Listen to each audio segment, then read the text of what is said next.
I don't give a fuck, that's my persona.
Superhero, I guess we must be my sidekick. I cannot go back, so I've been prowling for a new fix, smoking different strains. Someone tell me where the booth is. Tell me why you lacking. I can trust you, cause I know you're finna fall. Too many times I told myself this marijuana getting old. I put those thoughts right in a cave. Gotta smoke me another bowl, trying to melt all the time away. Every minute just too cold. I'm a sex addict. I love it when she touches the pole. My automatic bullets addicted to taking souls. We let them have it. Empty the clip and reload. My bullets on go.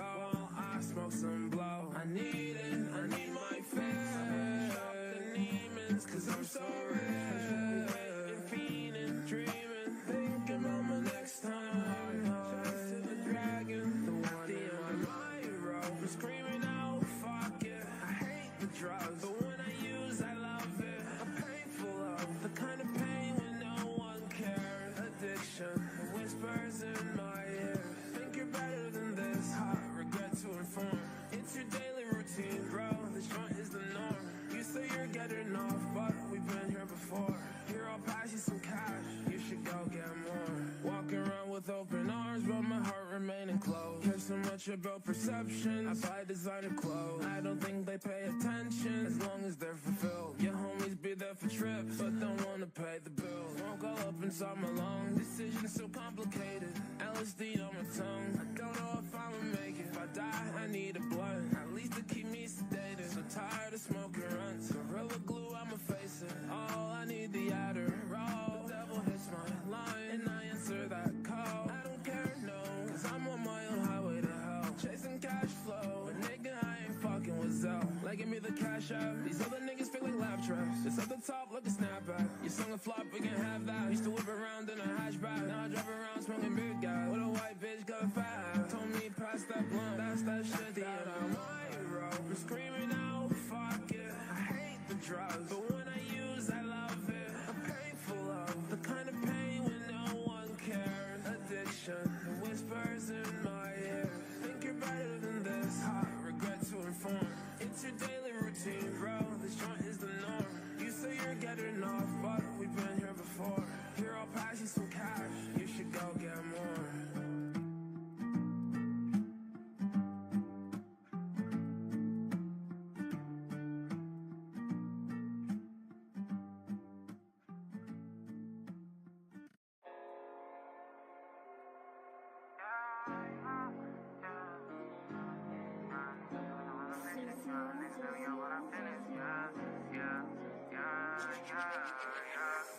Come on, my nigga, we on go, my nigga, for all of my doors in the pen. You said you was gang, but you never hang, and I guess it was a myth. The picture I paint is never gonna change. RPG, we gonna win. Spending this cash, roll on to the back, we could do this shit all again. Come on, my nigga, we on go, my nigga, for all of my doors in the pen. You said you was gang, but you never hang, and I guess it was a myth. The picture I paint is never gonna change. RPG, we gonna win. Spending this cash, roll on to the back, we could do this shit all again. They all in the front, they show me love. Them bitches, they bought their friends. Got racks in my pants and 10 in my hands. Like all What's good? What's good? Blessing. Grand rising. Blessing. I hope y'all having a great day so far. Shout out to everybody tuning in, man. Truly appreciate it. Welcome to class. As I try to get my daughter prepared for class My lady says she's sick, so she don't got to go to school today. So I'm talking about the little one. One thing about me, and I did this with my oldest daughter, I try to start them off real early so that they get familiar with with structure, you know. So my little girl, she one, she'll be 2 this year. So I'm already trying to get her prepared for structure, understanding rules and regulations. I think it's helpful as a kid to have structure. I think when we don't have structure and when we don't have consequences, you know, we tend to get off track easier than none. Let me do something right quick.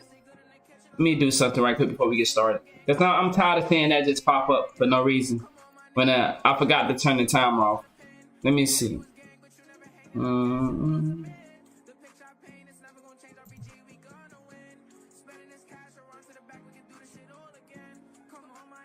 Alright. There we go. Okay. Alright. Alright. Lesson. Good. I'm trying to stop saying good morning, but I'm so used to saying it. Trying to stop saying it.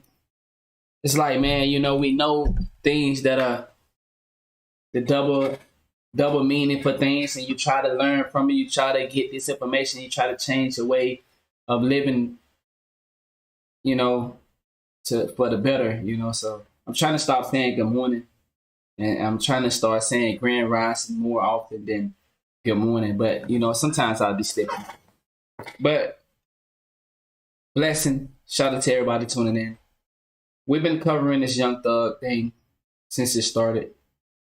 I think this is one of the best examples that we have gotten that a lot of us can learn from. I think this is one of the best ones we've had in a long time. There's many examples in life that we all get throughout our life that try to steer us in a better direction. I know my first example was good, Brody. Blessing. I know my first example of trying to steer me the right way was I was stealing out of this store. And I knew it was wrong to do. But I think I was maybe 9 or 10. Somewhere up in there, maybe 11. And my dad raised me to, you know, ask for what I want. You know, even though I know I can't get it because he can't afford it, but still ask. And I'm gonna be honest, man. My daddy was not a man of money, but my daddy spoiled me, dog. Like, I was spoiled. I ain't gonna lie. I was spoiled. I was what you would say a poor nigga that's spoiled. Like, I might see something I want in January, and nigga, by December, I'm gonna have it. Yeah. By Christmas time, nigga, I'm gonna really have it. You feel me? Like, y'all might have the shit that I say I want, you know, as well. Y'all might have it January, February, March, April. But nigga, come Christmas, nigga, I'm gonna have it. You know what I'm saying? What's good, blessing, Brody? I'm gonna have it. So, you know, shout out to my pops, man. You know, as they say, you know, it might not come when you want it, but you just wait on it and it'll happen for you. So, you know, I think that's one of the amazing things, though. You know, a lot of parents, they not in a position to treat us how we able to treat our kids. Like, y'all understand what I'm saying? Like, we able to give our kids the world because we make more money. There's more ways to get money. Versus for my father, my dad had to go work in the woods. My dad had cut trees for a living. And if you know anything about cutting trees, that's hard labor, dog. My dad had actually got injured a couple times out there cutting trees. You know, he had an eye injury. Cut trees to where trees have fell on him, you know. So, man, you know, that's how my dad had to get his money. You know, he wasn't able to have a trade. Because, like I said, time was different for them. You know, it wasn't many options, especially in the hood and what you call the poor community. You know, so he had to go work in the woods, and he did that. That's what he did for a living. And you know, my dad did the best he could by me. But like I said, what I was speaking on was the Young Thug case. Is a great example that can steer a lot of you young guys in a better direction. And what I was mentioning was how we got on my dad. It was the first time I was steered in the right direction was not only just being a son of my father and getting his teaching, but the first time I stole something, like out of a store. Well, no, this wasn't the first time, but it was the first run. Y'all know what I mean? Like, this is your first time you starting to be a thief. You know, like I've been stealing out of stores, but you know, now I'm on a little path. I'm a stealer now. I get it. Yeah, I go in there and get it out the store. I go get me some chips. You know, I was stealing food, toys, and shit. You know, that's how I started becoming a thief. And the first time I got caught was by my father, man. You ain't gonna believe this, y'all. You ain't gonna believe it. The first time I got caught stealing, I was stealing out of this store called Shell. Y'all know what Shell's is. So where I'm at, that's a store called Shell. Me and the homies, we young. Like I said, I'm about anywhere from 9 to 11. It's about 5 or 6 of us. We all going to Shell's to do our daily stealing. Our parents don't have the money for us. So we want these snacks. We're going to go get these snacks. Mom and daddy, auntie ain't have 50 cents, 75 cents. You know, 50 cents could get you a juice for 27 cents. Now, hold on. So it was 35 cents for a bag of chips. It was 27 cents for a cake and 27 cents for a juice. So that's 54 plus, okay, so it was 27 for the juice, 27 for the cake.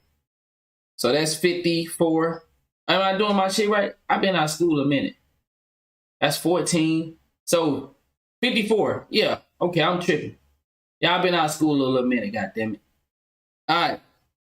So then you gotta get your fucking what else I said? We gotta get the juice. You gotta get he said that was funny. Fuck you, Grip. That's why you gotta stay in school so you stay sharp on this shit, nigga. You don't leave school early. Don't be like me. Don't leave school early, bruh.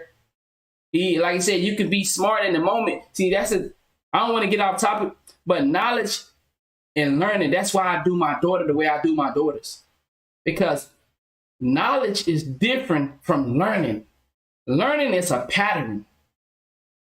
Numbers are a pattern. ABCs is a pattern. We don't really know our ABCs, but we know the pattern. You can, now, over time, you say your ABCs so much that you know in your head, you can see where the W is supposed to be, where the B is supposed to be. See, that's different than knowledge. But I ain't finna get off topic. But anyway, so you go get the 25 cent, 27 cent juice, 27 cent cake, and the chips was 35 cents. So you need about $1. You know what I'm saying? You need about $1 to get all this shit. My parents, my auntie, they ain't have $1 to spare. So when I have $1 to spare, we go steal. So, and let me tell y'all, my dad, man, my dad didn't have much, but if my dad had it, he'll give it to me. And, you know, but I didn't stay with my dad because my dad was working in the woods. So my dad wasn't able to take care of me. I had to go stay with my aunties. And I told y'all I had to stay with 5 different aunties going through school and stuff like that. So we going to the store to steal. It's about 6 of us. We going to the store to get our stealing on, our daily stealing. And we've been getting away with it. We've been doing it for a couple weeks now. We didn't know how easy it was to steal out of these stores. To get a bag of chips and put them in your coat. To get the Starburst. To put it in your pants. To get you a soda. Put it in your pants and walk out the store. We didn't know how easy it was. I had on some shorts.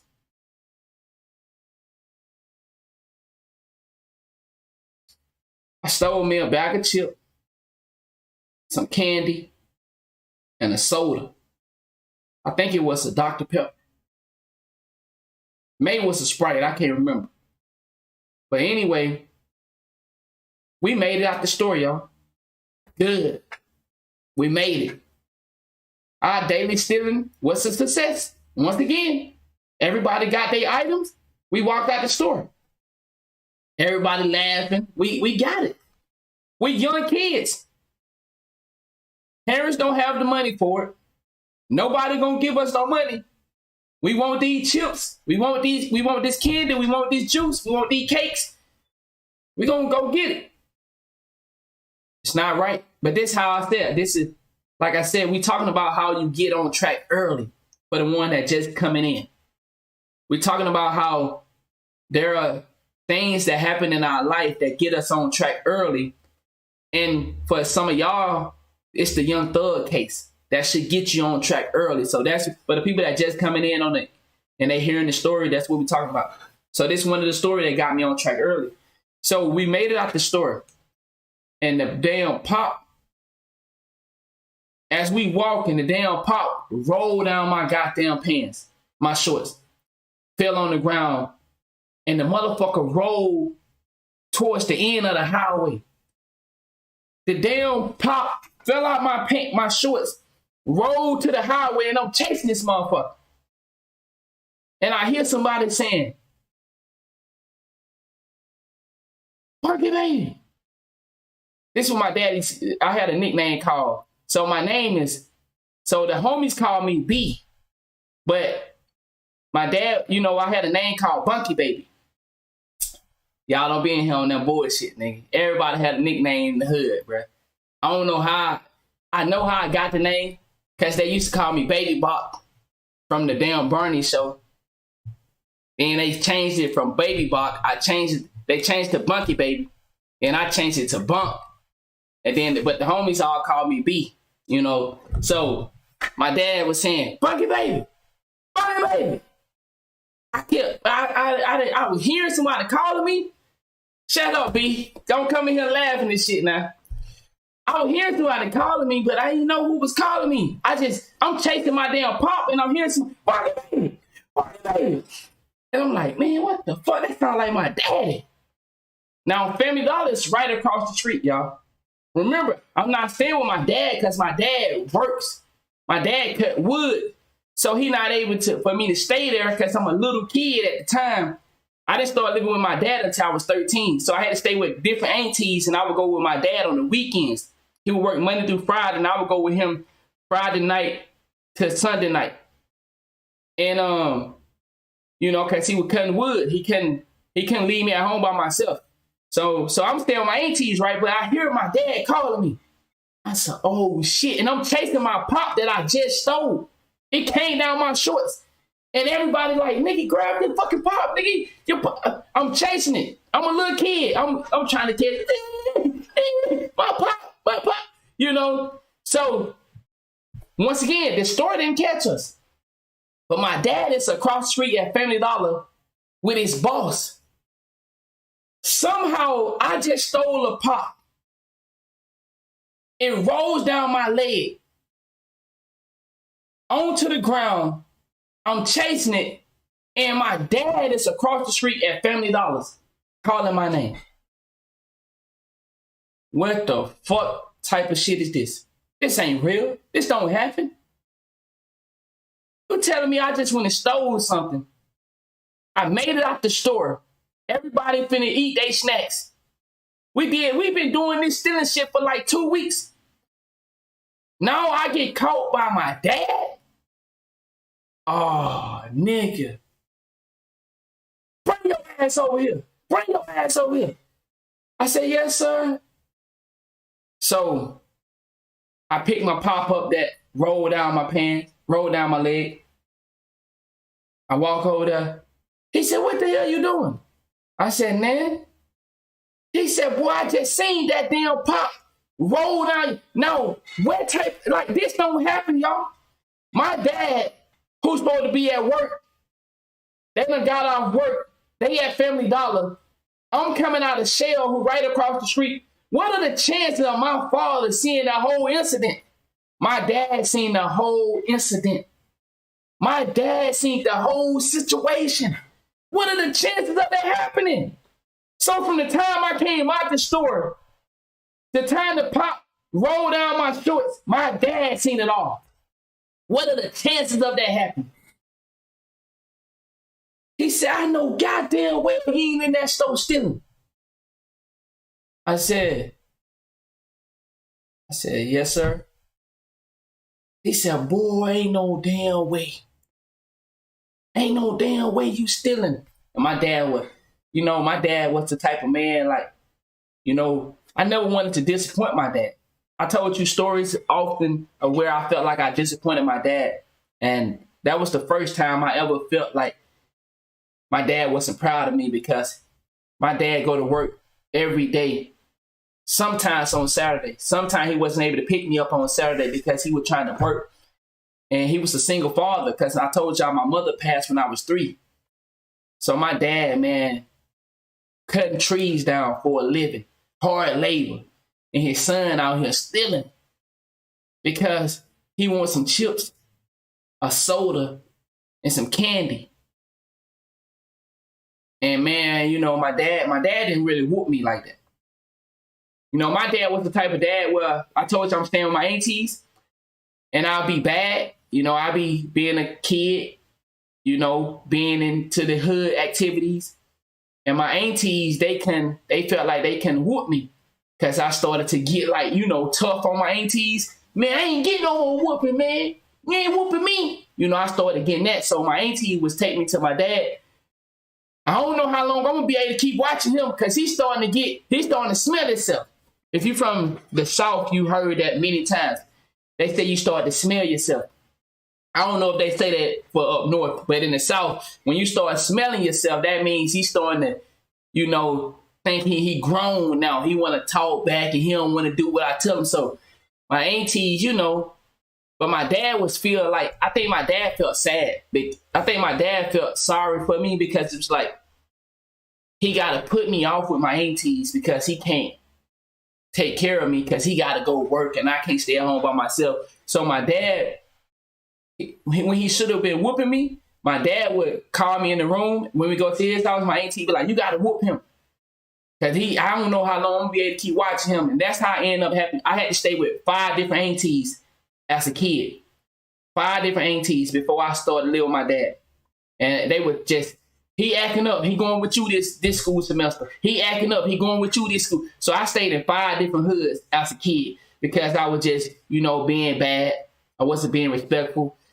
I wasn't being a person that should have been grateful that, my dad wasn't able to watch me. And I had 5 aunties that were willing to help out and be a sister to my father, be an auntie to me and watch me. But I was being a reckless kid. So my dad would call me in the room and say, I understand, he would talk to me and he was like, now, I got to whoop you, because so my dad would give me boom, boom. And then he'll say, now, act like you're getting a whooping. When my dad told me that the first time y'all never had that happen to y'all? Well, one of the parents told you to pretend like you were getting a whooping. The first time that, I was like, man, my dad loved me. Because my auntie was like, you got to whoop his motherfucking ass. Yeah, I want you to whoop his ass. And my dad, I guess he felt like a lot of this stuff wouldn't be happening if I was able to watch you and be a father to you. But I got to go work. And that's what I want y'all to understand. A lot of parents can't be parents to us. A lot of parents, they can't be mom and daddy because they got to be in part of the system, because they got to go work and they can't come home and try to be responsible for you. So for my young niggas in here, man, try to be respectful to your parents, because they go through so much, bro. They go through so much. They want to be in our life, but the system requires for them to work, to pay for the car note, to pay for the house, to pay for the insurance, to pay for food. So they can't be mom and daddy. So, man, for y'all that watch me, man, if they ask you to wash the dishes, bro, try to help them out, because they going through so much. They're trying to provide for you, but the system got them in a loop.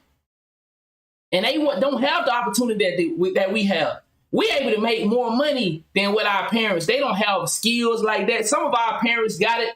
Some of y'all parents actually have skills to where they make nice money. They can get you a sitter and all that. But some of us, if we in the hood, our parents barely making it, and they just trying to be parents, but the system got them in a chokehold.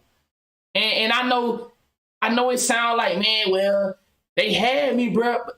We gotta help out a little bit, man. When they asked us to sweep the floor, like I used to have an issue with sweeping. I ain't used to want to clean up. I was a bad kid, but like I'm being bad to a situation where as I got older, I'm realizing like, wow, man, I put my parents through that.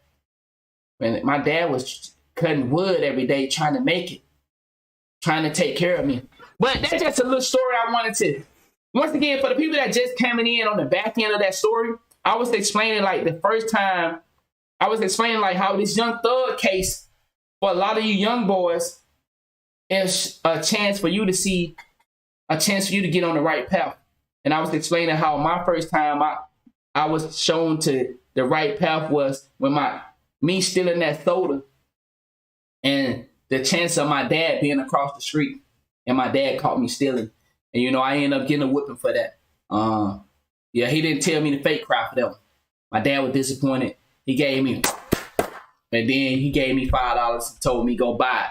My dad said, take that pop back and go pay for it. And I had to go in the store and pay for the stolen soda. That's some fucked up shit, though. I ain't gonna lie. I done stole this pop, got away with it. Now I gotta go up in here and put this motherfucker on the counter and talk about, can I pay for this? And they looking at me like, yeah, I stole it. And my dad told me come back and pay for it. So I stole the soda, made away with it. I got a spanking, and then my dad gave me $5 and I had to go buy my stuff. And my friends were laughing at me because we were all together. So yeah, I got a whooping and crying, and my dad gave me $5 to pay for my shit. So, but that's just one of the stories. So I was explaining how this Young Thug case for a lot of y'all should be an eye-awakener. It should be scary to you. It should be scary to you because at a young age, you get to see somebody like Young Thug going through what he's going through when he had made it out of the system. He's 31 years old. I didn't even know he was 31. This man is my age. So Young Thug is 1 year older than me. And he made it out the system into a multi-millionaire. And look at what he's dealing with. He's dealing with friends turning on him. He's dealing with family members turning on him. He's dealing with the system trying to make sure that they put him in jail. We're going to get started with this Young Thug trial.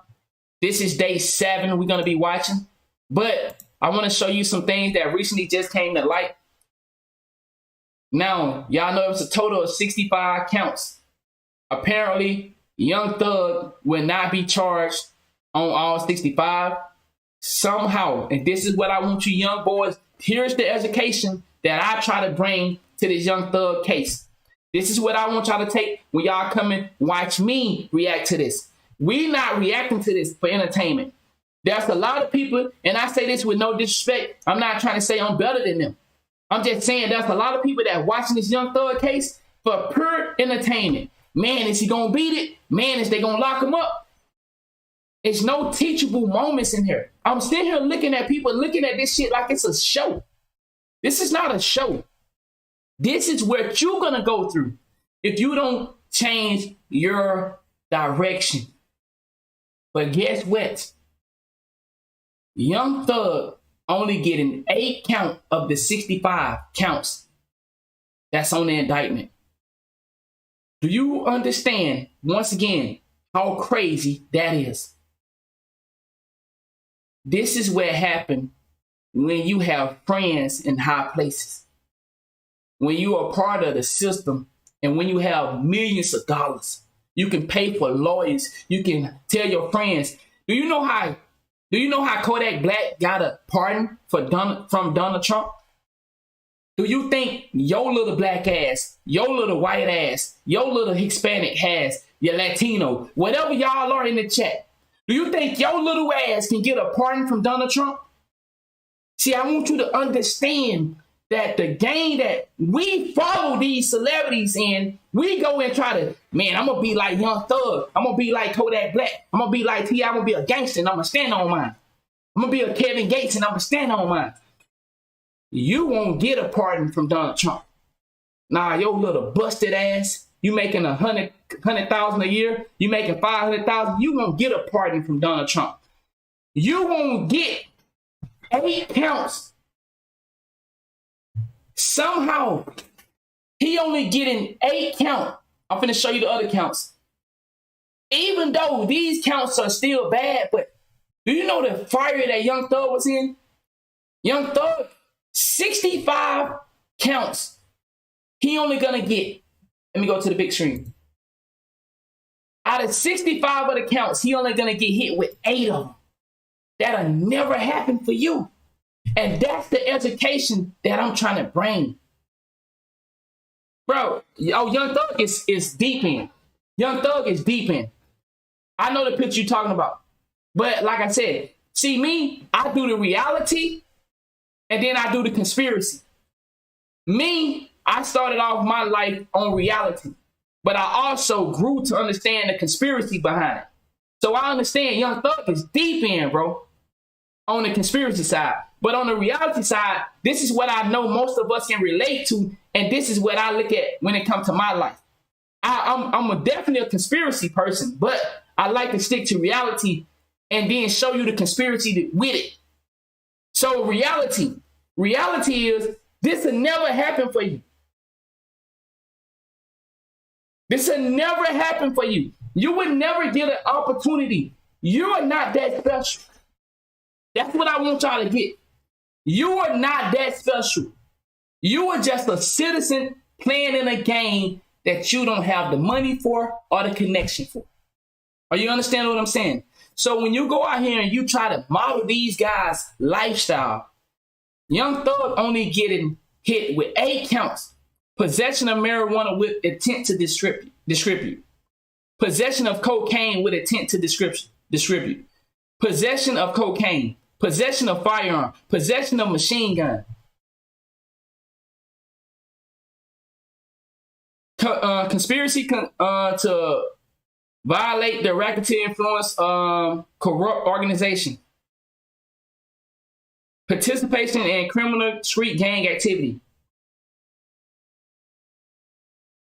Do you understand how crazy this is? For Young Thug to get this type of opportunity in a case where so many people are trying to testify against him.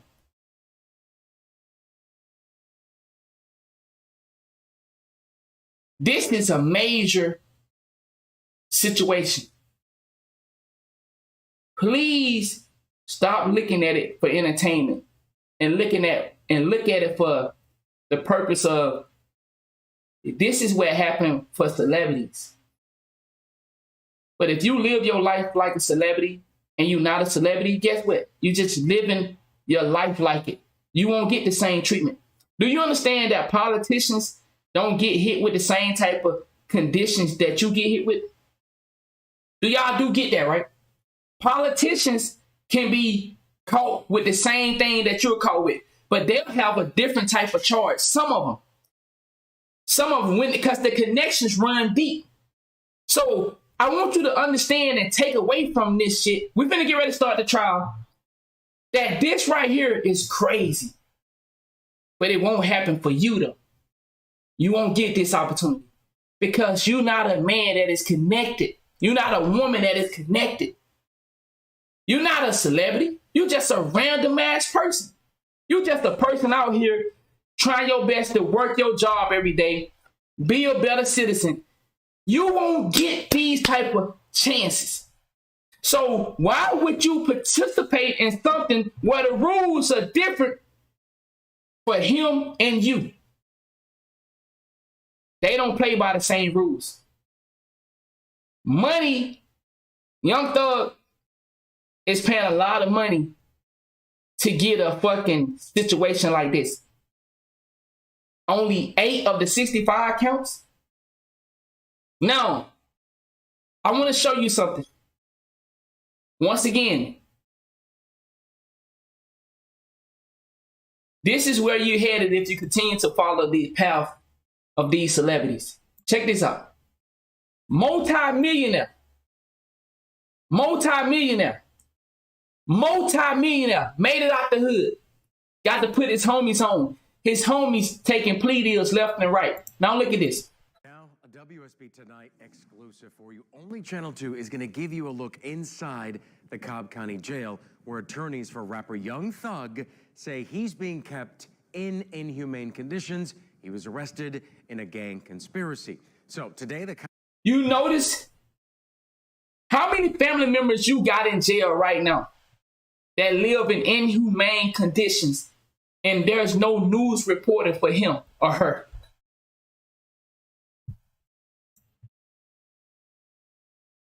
They play by a different set of rules. My nigga say everybody. But there ain't gonna be no channel, there ain't gonna be no channel 10, no channel 4, no WCBI, no TVV, WVT. There ain't gonna be nobody to come and get you out of that inhumane system. But see, when you got connection and when you got the money, you can get people to make exclusives. This is what I'm trying to show y'all. For my young G's out here that still want to portray this lifestyle, you still want to live a lifestyle of these celebrities, you are falling into a trap that can't get you 8 counts out of 65 of the counts. All your homies are swilling on you, and you still somehow is coming on top. Little by little, catching W's. When you got over 300 people taking, that's what I'm saying, bro. If you know anything about the system, dog, 8 counts out of 65, when they trying their best to pin it all on you, man, that is a miracle, dog. I don't know, maybe I'm not being clear. Let me make sure I'm being clear. For Young Thug to have 8 counts, and these are the counts, this is a miracle. This won't happen for you. This is where money and connection do. And you don't have these type of things. You may have 100,000. See, this is, once again, do you know how Kodak Black got a pardon from Donald Trump? Kodak Black, they said, invested $1 million. That's what they telling us. We don't know how much Kodak Black really invested into the Trump campaign. And Donald Trump gave him a pardon. You think out of all the people, Donald Trump just gonna pick out Kodak Black to give a pardon to? See, these are political games. These are political games. You think Brittany Griner came home because she was a woman and they had her captured, or because she was a part of a system that they can use political gains from? Think about what I'm saying to y'all. This shit that's going on, we don't get these opportunities. But let's continue on. Young Thug, this is his living condition. A multi-millionaire is living in this type of environment when he should be somewhere off enjoying his life. He made it out, but he still want to be a part of this gangster society. 31 years old. Once again, look at the living condition. Cobb County Sheriff's Office invited us to see the rapper's jail cell. Channel 2's Michael Seiden stood just feet from Young Thug. This would be the typical cell for this area. It doesn't have the mattress that would be in there because it's not currently occupied by... Thanks. When attorneys for Atlanta rapper Young Thug filed a motion for an emergency hearing for bond describing the Cobb County jail conditions as inhumane and torturous, civil rights organizations like the Southern Christian Leadership Conference didn't waste any time getting a first-hand look inside the facility. The purpose of today was to let the community know that we're not doing anything that we don't want them to see. We're running an above-board jail, and we want anybody and everybody to know that. But this is a jail. It is a detention center. It's not the Ritz-Carlton. Officials with the Cobb County Sheriff... You heard what she said for you young niggas in here? I'm sorry. For you young boys, for you young girls in here, for you older peoples in here, you know enough to stay away from this. If you get caught up in this, you chose it. But a lot of these kids want to follow these celebrities and they don't always have somebody to inform them. This is a multi-millionaire. And look at his living condition. You heard what them people said? This is not a detention center. This is not a school playground. This is jail. And when you play these type of game long enough, when you continue to want to play this role, knowing that you have made it out, but you still want to play this tough guy, then you end up in these places, dog. And they can be some of the worst conditions you ever fucking... Jail is worse than the hood. I want y'all to understand it. Some of us have lived in the worst of the worst projects. Infection, mold, viruses. But guess what? That ain't got nothing on jail. Jail is a world of its own. And guess what? Will they come in and do it exclusive for Jabarkis? That's my real name. Will they come and do it exclusive for Fat Food? Yo, Fat Food, you think if you go to prison right now, they gonna do it exclusive for you, dog? Yo, D, you go out here and commit these crimes, you think there's a chance you can only get 8 counts? You think out of all this shit going on, you can get your shit dropped down to 8 counts? My boy Chicago, is there any chance in hell, dog? You don't think, so you saying our kids are following the footsteps of character like this and they not gonna get the same opportunity? Well, then we better start trying to get them to see the real then, huh? So if we got sons and daughters in here, they not gonna get the chance that young thug getting? Oh man, it's not fair, is it? Damn. So our kids in here, are you hearing what these people sitting here saying? They saying that they wouldn't get the same chance that young thug get. See, money, power, and connections get you blessings. And the news want to fight for you. Meek Mills. Y'all seen what happened to Meek Mills? Meek Mill act like he didn't know what jail was. Meek Mill went to jail and had a fit. And they went and got him. Jay-Z. What that woman name? Jay-Z. What that lady name that was with Kanye West? Her and other people, they band together to go get Meek Mills out of jail. Meek Mill went to jail, had a fit, and they went and got him. But see, this is what I mean. This is what I see. I gotta learn to not get upset when I see stupid comments. No disrespect. D, you said Meek Mill was low-key racially targeted, though. God damn, nigga. What about the family members you got that is racially targeted and ain't nobody gonna come? Oh, y'all, bro, come on, keep up with me, bro. What I'm trying to get you to see is they got people that come and get them. Ain't nobody coming to get you when you racially targeted. That's what I'm trying to expose to you. Stop loving on the system because the system only gonna protect these people. So when we got our kids following this shit, thinking that I can be a slime life nigga. You know how many niggas in jail for being racially targeted? You know how many niggas dead for being racially targeted?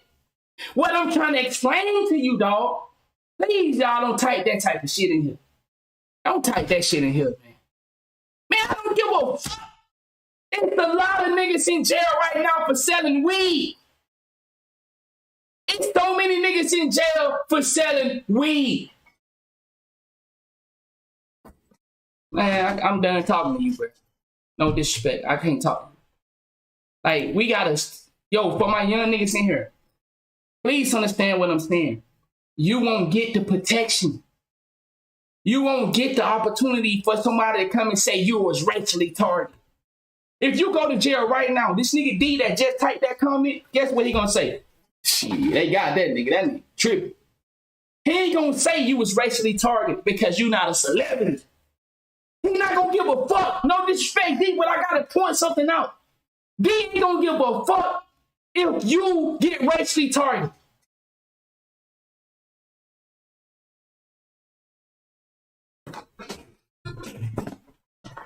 He said, man, dude, trying to figure out what is your angle in this. Look at that. Man, I'm done talking. I don't want to buy your business, man. All right. Once again, let's continue to watch this. For you young niggas that are paying attention. Office granted us access inside under the condition that we refrain from shooting video of any of the inmates, including young thug whose real name is Jeffery Williams. Williams has been in jail since he and 27 other defendants were charged in a sweeping gang indictment in Fulton County. So right now we are getting exclusive access inside the Cobb County Jail. We've been asked not to show rapper Young Thug, but we're only about 3 cells down from him, and we've come in here after his attorneys filed that emergency motion. That's because we want to see exactly what the conditions are like here in jail. Jail officials told us that Williams, who's considered a high-profile inmate, is being kept in his own cell in isolation for his own safety. They also told us he's being fed and given the opportunity to exercise and meet with his attorneys. On Friday, Williams' attorney Brian Steele told... Look at that right there. The $10 million lawyer right here, right? Isn't that what the word on the street is? This the $10 million man? Look at him. See, you ain't gonna have this nice suit $10 million man coming to rescue you. You ain't gonna have that. You ain't gonna have this nice suit $10 million man to come save you. Because you're just a regular pun. That's what I'm trying to get you to see. We have to kill the characters. We have to stop. We are trying to show our kids that don't follow this because he gonna have the protection. You ain't gonna have it. Is he gonna come and represent any of you motherfuckers sitting here that got a regular job? We're gonna get the value meal. That nigga said we're gonna get the value meal lawyer. And that's what I'm trying to explain. So for my young G's out here that's swinging on the block, sliding on the block, spinning on the block. Young Thug can spin on the block, and somehow he got 8 counts. They done dropped this nigga down to 8 counts. I'm just trying to get y'all to see the bigger picture. I can do what Young Thug doing and still asking the judge to let me out. This inhumane. I can get a Meek Mill situation. I can get a Kodak Black to be pardoned by the president. But my money ain't that long. I just had to sit in that motherfucker. So let's go ahead and get started with the trial, man. I just wanted to show y'all that we're finna get started with the trial. Shout out to everybody tuning in. I'm not here to disrespect nobody. It hurts my feeling when I see y'all do that. It hurts my feeling when I see y'all say stuff like, well, you know, they ain't treating Young Thug right in jail, bro. Or they ain't treating old boy right in jail, dog. Man, they had Kodak Black starving, dog. Do you know how many niggas die in jail from starvation? Are y'all talking to anybody on the jail calls? Are y'all talking to y'all got any homies that go to jail? And they tell y'all, shit, nigga. Y'all must not be talking to nobody in jail. Y'all, bro, niggas die in that bitch from starvation. But Meek Mill and Kodak Black and all these other celebrities, they go to jail and don't eat. And all of a sudden, we got to rush to they rescue. And we rescue them. But what about the niggas in there hanging themselves? Do you know about that? Niggas in jail hanging themselves.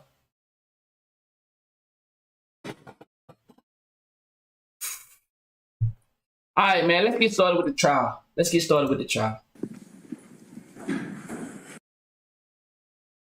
But a separate, standalone, unconnected offense, severance is warranted for count 65. And I'll... All right.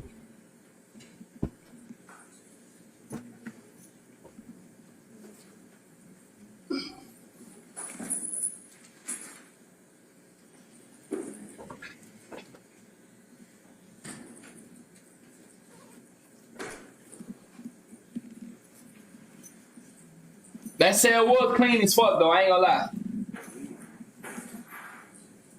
Said they gonna make an example out of him. I mean, that cell was clean as fuck, though. I ain't gonna count. That motherfucker was clean as fuck, dog. That was a clean ass cell, dog. God damn.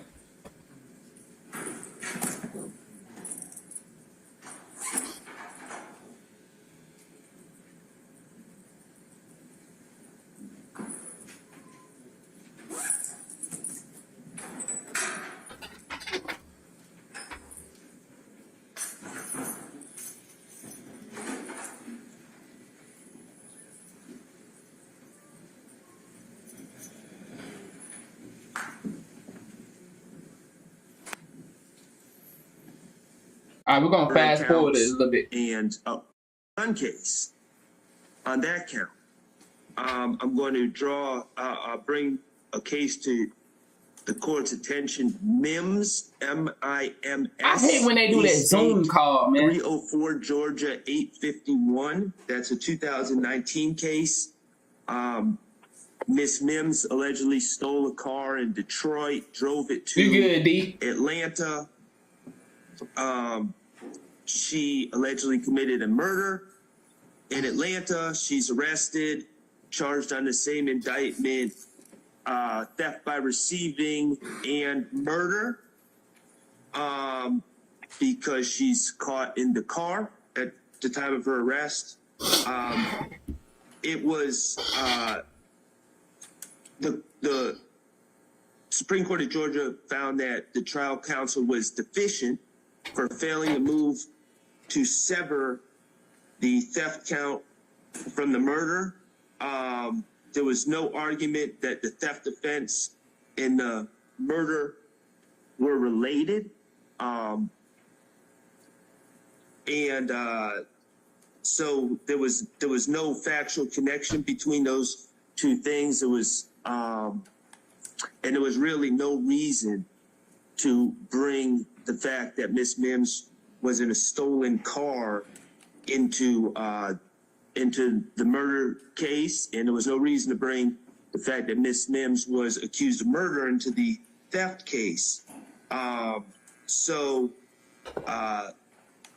Miss Mims was not, because there was overwhelming evidence of guilt for the murder, she was not given a new trial on ineffective assistance grounds for the murder, but she was for the theft charge.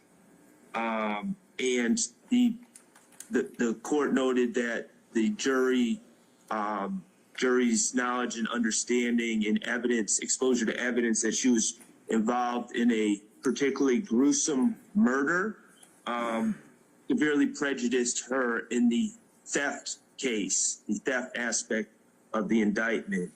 And, Judge,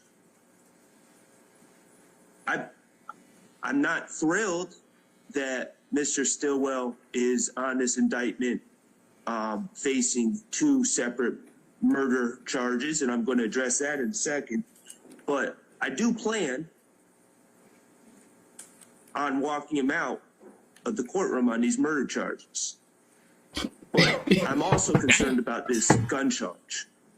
And we want a fair trial, and we want due process, and we want a jury that is not exposed to overly prejudicial evidence to consider that gun charge as well, because that carries time, significant amount of time, and we want a fair trial on that count.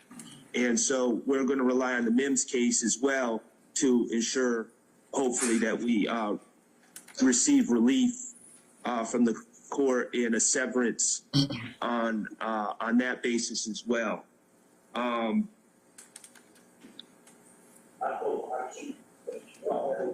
I'll also point out, before I switch to the murder cases, that in anticipation of the state's argument, to the extent that they argue that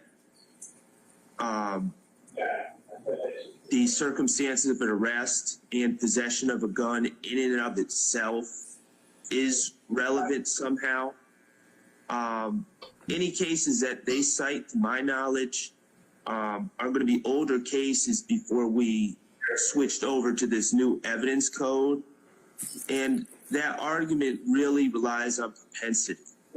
The idea that, oh, the fact that these individuals are proven to be gun-toting individuals by the circumstances of the arrest with an unrelated handgun somehow is relevant in this case. And for it to be deemed relevant at all, it would really have to hook on that would have to be the argument of propensity, which has been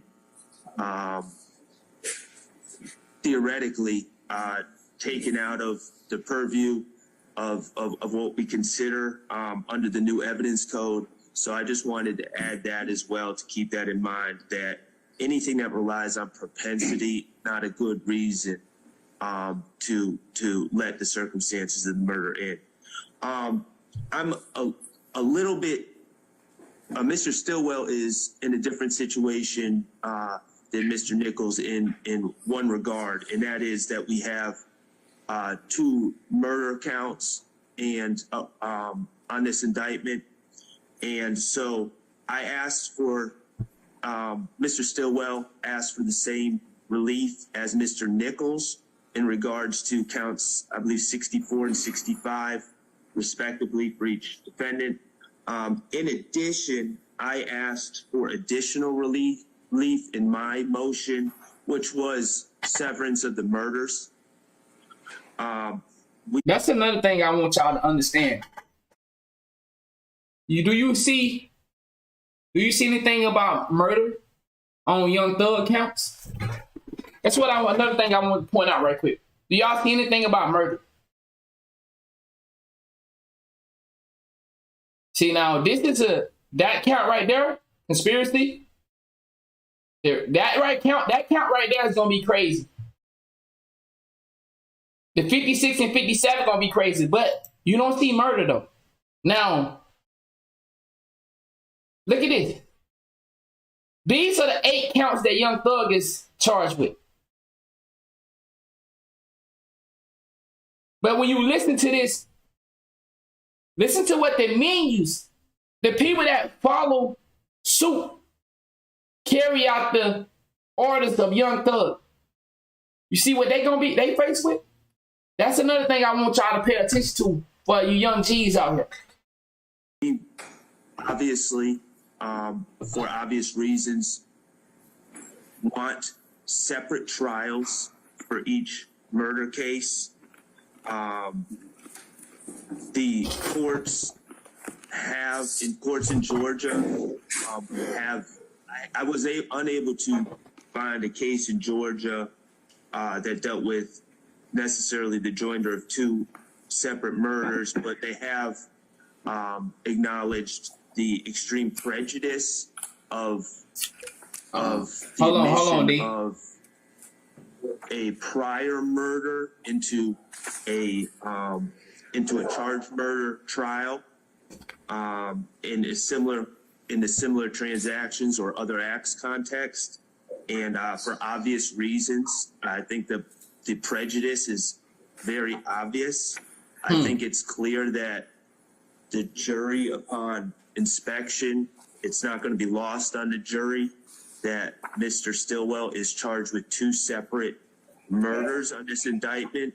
I think that that prejudice word come around a lot. Ask and be confronted with is, so this defendant and his attorney are trying to tell us that lightning has struck twice, and that's something that really puts us in a position where we're fighting an uphill battle, and we believe that deprives Mr. Stillwell of his due process rights and his rights to a fair trial under the 5th, 6th, and 14th Amendments. I would draw the case. I would bring this case to the court's attention.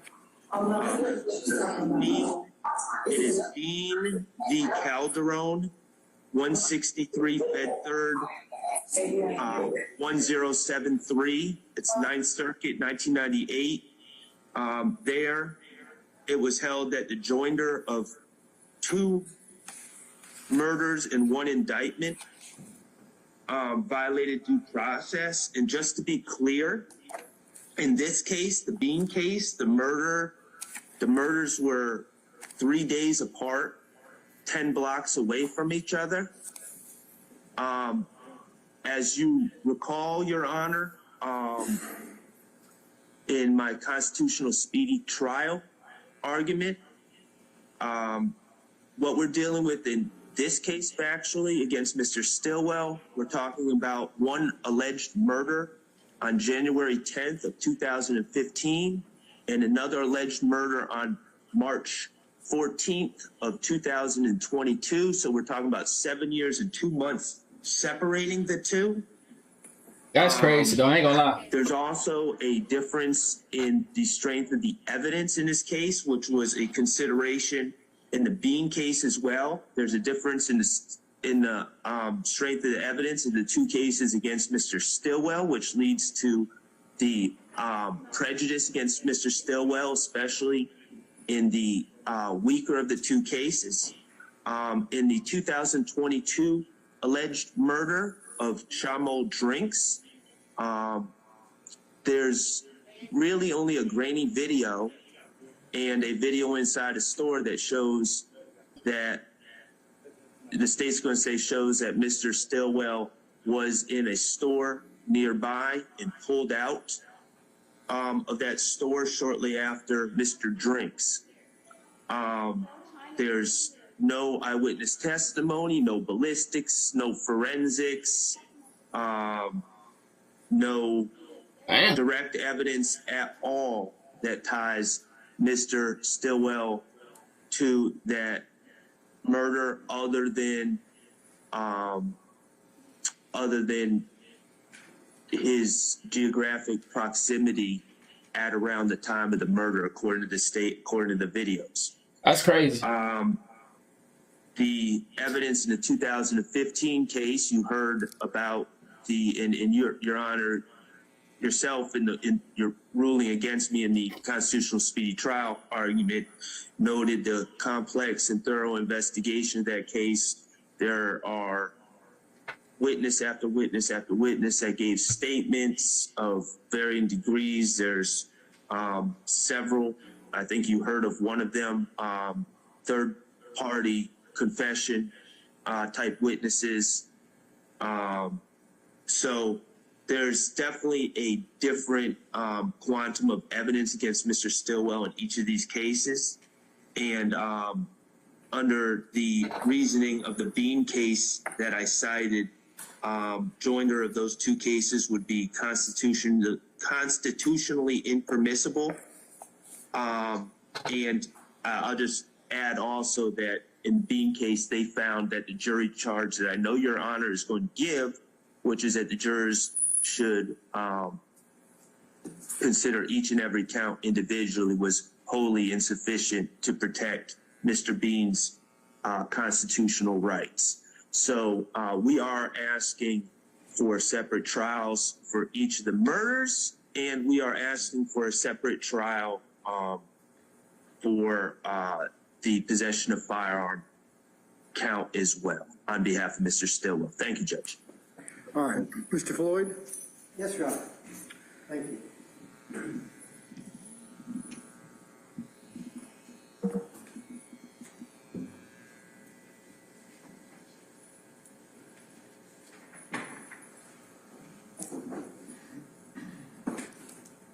So it'll be no surprise that the state has a fundamentally different view on these issues. These severance motions are, to a significant extent, subject to the same type of argument that we have had previously on, I think, now 8 severance motions, where we've talked about general RICO principles, we've talked about the efficiency, the presumptions that govern, et cetera. And I'm not going to repeat all of that. You've heard it all multiple times. Guns are a little different, though. So, And so I was going to turn to the specific variations that we have here, to the extent they aren't the same as what we've talked about before. And part of that begins fundamentally, you heard Mr. Harvey talk about how counts cannot be joined simply because they are the same or similar. Same or similar was the exact language, the exact words that he used. And he said that if that's the only reason they're joined, then there's an absolute right to severance. That may be correct in some other circumstances. The state doesn't concede that, but the fact of the matter is it walks directly into the elephant in the room, which neither motion addresses in any way, which is the presence of count one, the RICO conspiracy count. There was no mention of that count in any of the arguments. It was simply not addressed, as though if it were ignored, it would somehow go away. Not one case cited by counsel for either movant is a RICO case. And so why does RICO change this? Well, it changes it for several reasons, but the first of which deals with the definition of pattern of racketeering activity. Because when, and I've made the point previously that a pattern is not an essential element of the conspiracy claim, but that doesn't mean it isn't relevant at all. That doesn't mean the state can't introduce evidence of it, because the actual commission of racketeering activity supports the inference of an agreement to engage in that activity. And the granddaddy case on that is United States versus Elliott, 571 F. 2nd, 880, a 1978 former Fifth Circuit case, which has subsequently, of course, when the Fifth and the 11th separated, when the 11th was created, that law became the 11th Circuit's law. The 11th Circuit has reaffirmed Elliott many, many times. So this evidence is relevant. And when you look at 1614.3, the definition section of RICO, subpart 4A, the definition of a pattern of racketeering activity, says engaging in at least two acts of racketeering activity in furtherance of one or more incidents, schemes, or transactions that have the same or similar intents, results, accomplices, victims, or methods of commission, or otherwise are interrelated by distinguishing characteristics. In other words, that is exactly not the rule that the movants are relying on for severance. Here, every defendant is alleged to be an associate of YSL. When we look at these murders, and we look also at the attempted murders, which were not mentioned in the severance motion by Mr. Stilwell, every victim in the murders that are relevant to one or both of these movants was an associate of a rival gang. And so just saying these acts are unrelated doesn't make it so for the movants. We have gang associates killing gang associates, trying to kill gang associates. We have them getting arrested shortly after murders and attempted murders with weapons in their possession. And the charges are possession of a firearm by a convicted felon who was previously convicted of a felony involving use or possession of a firearm. In this case, counts 64 and 65, 3 days after the murder of Shimel Drinks. So these are not... I'm trying to still see how can you have a man at trial who the only evidence they have against him of committing the murder is a dude saying that he's seen it just so he can get off on his case when he had no proof. Now, once again, if you don't know what I'm talking about, this was day, I think, 4 or 5. Mr. Stilwell, they said they had an eyewitness against him, but it was a guy that apparently got pulled over and pretended like he knew something about the case. So they have no evidence that this man has committed this murder that they say he committed, other than him being in the error. And a dude that apparently lied and said that he did do it just so he can get off on his situation. So that's how they end up going to book. And they ended up, from what they said, once again, if you go watch day 4 or day 5, it's one of them. They picked up 4 more people after they picked up Stilwell. So they still don't know who the killer is. How do you go to trial about that? How do you put me on trial for something that you're not even sure I'm guilty of? You have no evidence, and you still picking up people as if you still looking for the killer. I don't get that. Unrelated. They go to the question of association with the enterprise. They go to the question of knowledge of the enterprise's activities. And in each case, each of these murders and each of these attempted murders, and the count 64 and 65, the individuals we're talking about were present with other members, other associates, of YSL. None of these are one-on-one murders. None of these attempted murders are one-on-one. And the arrests in possession, Mr. Nichols and Mr. Stillwell are together at the time. That is exactly what RICO says is related, and that was designed specifically to prevent this kind of severance, where acts committed in connection with association with the RICO enterprise by persons associated with it do not get chopped up, do not get severed. And when I say chopped up, I'm not kidding. I had a little trouble counting, and if I'm wrong, I apologize. But although the math is, the exact method of severance, the reason for severance is not identical between Mr. Nichols and Mr. Stillwell, if you were to grant their motions as written, they would have 4 trials each. Okay? Because none of them says the RICO trial doesn't go forward. And none of them says the overt acts we're talking about that are also some of these counts don't come into that RICO trial. So the jury is going to hear that evidence. Even if you sever out a murder charge, even if you sever out a gun charge, it's still going to be heard as part of the conspiracy charge. So we get all the inefficiencies, but none of the supposed protections. But the motion just simply, they can't create a vacuum in which count 1 doesn't exist. And they can't create a vacuum in which count 1 and RICO don't serve the purpose they were specifically designed to serve. And I recognize that that may present additional difficulties for the defense. But that was the General Assembly's decision. And all the due process arguments that you've heard today have been made in reference to RICO. They have all failed. You've heard a number of due process arguments already in various contexts. But the fact of the matter is, Georgia RICO and federal RICO have survived every due process argument ever made against them. And that includes arguments arising out of severance motions.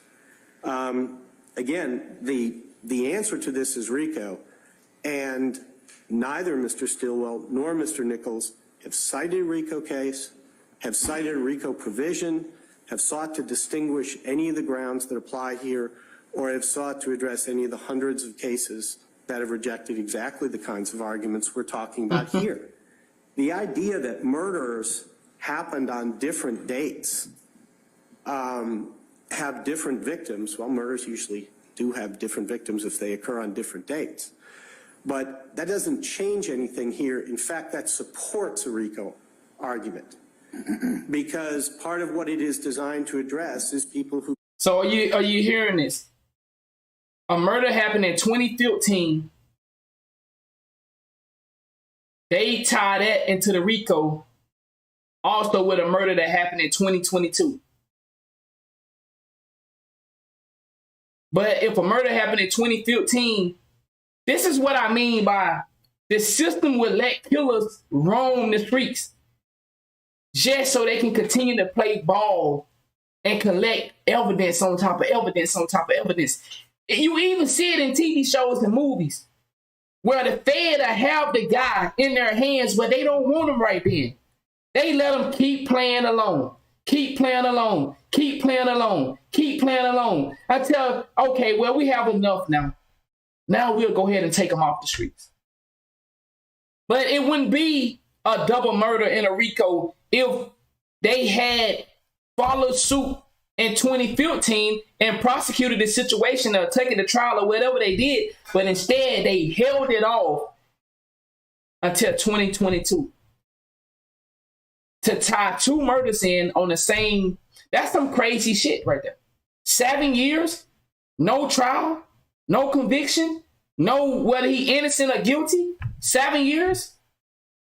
Commit multiple crimes over an extended period of time. That does not strengthen a severance argument. It actually weakens it.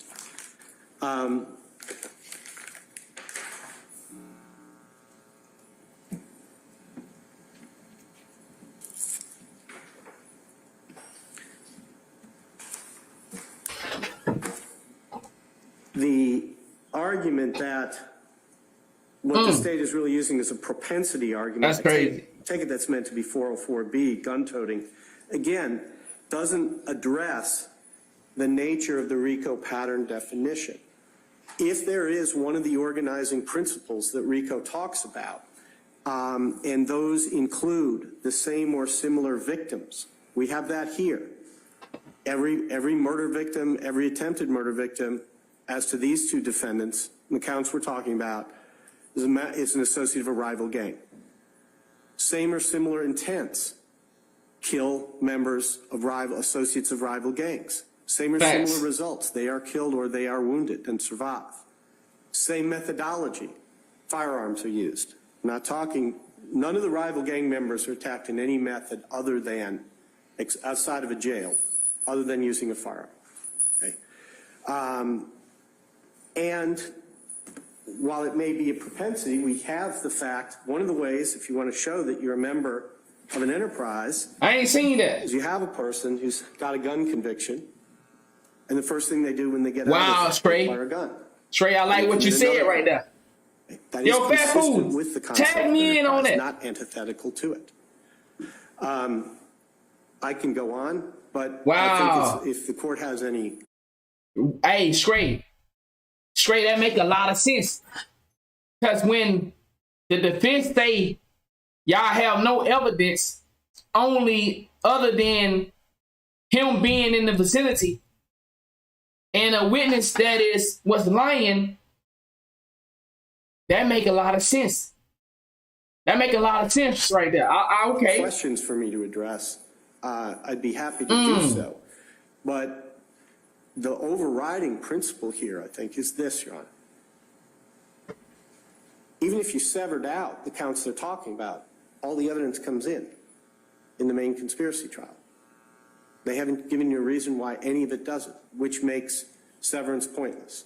All the inefficiencies, all the problems I've talked to you about in earlier arguments apply. And because you got to remember, once again, day 4 or day 5, the defense said, why have you never let my client out of jail if you didn't convict him when you still was out there searching for the criminal because you wasn't sure who it actually was? They let the other guys out of jail that they picked up, but they kept this guy. And like, what is that? He said, only in the state of Georgia. You simply end up with a series of complicated trials. The severed ones for these defendants might be somewhat simpler. They might not involve all of the evidence in count as would be in a trial in count 1. I don't want to misrepresent there. But there would still be a ton of evidence that comes in for context and other reasons. They would not be simple trials. And therefore, the motions for severance should be denied. Okay.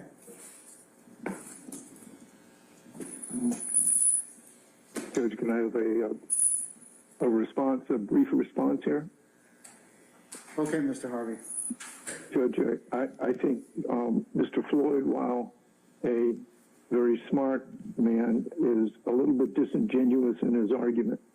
I heard nothing, not a single thing related to how count 65 is admissible in count 1.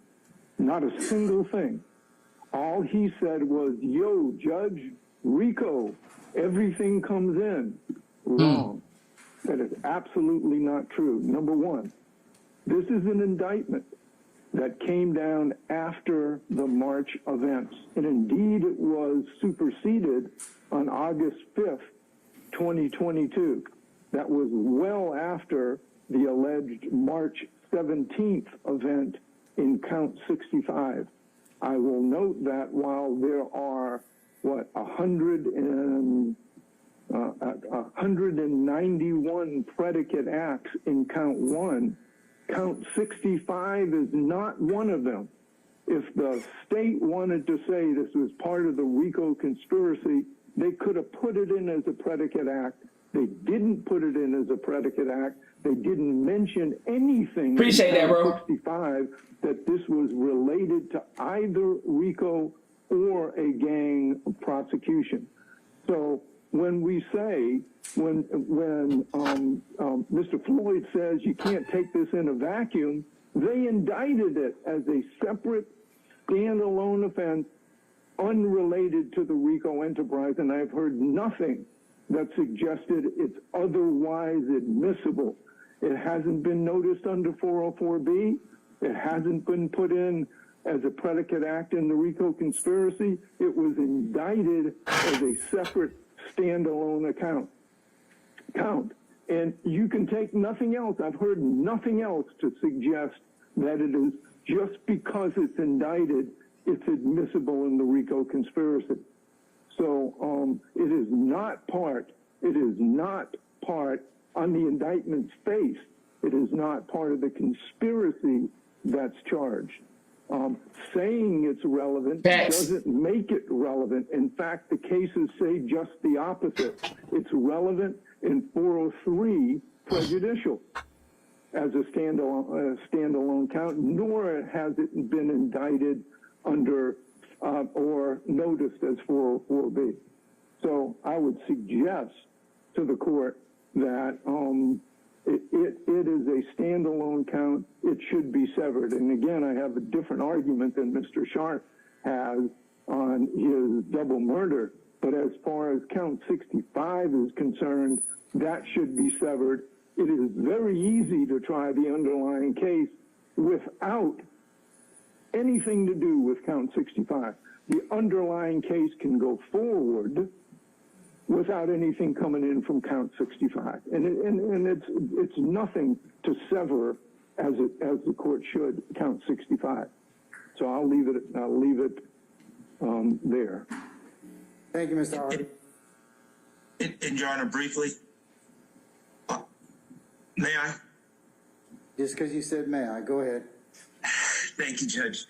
I adopt Mr. Harvey's arguments regarding my client, Mr. Stillwell, on count 64, and I agree with him wholeheartedly. I would just also like to point out that Attorney Floyd, pointed out to the court that part of this is Mr. Stillwell and Mr. Nichols were associating with each other on March 17th.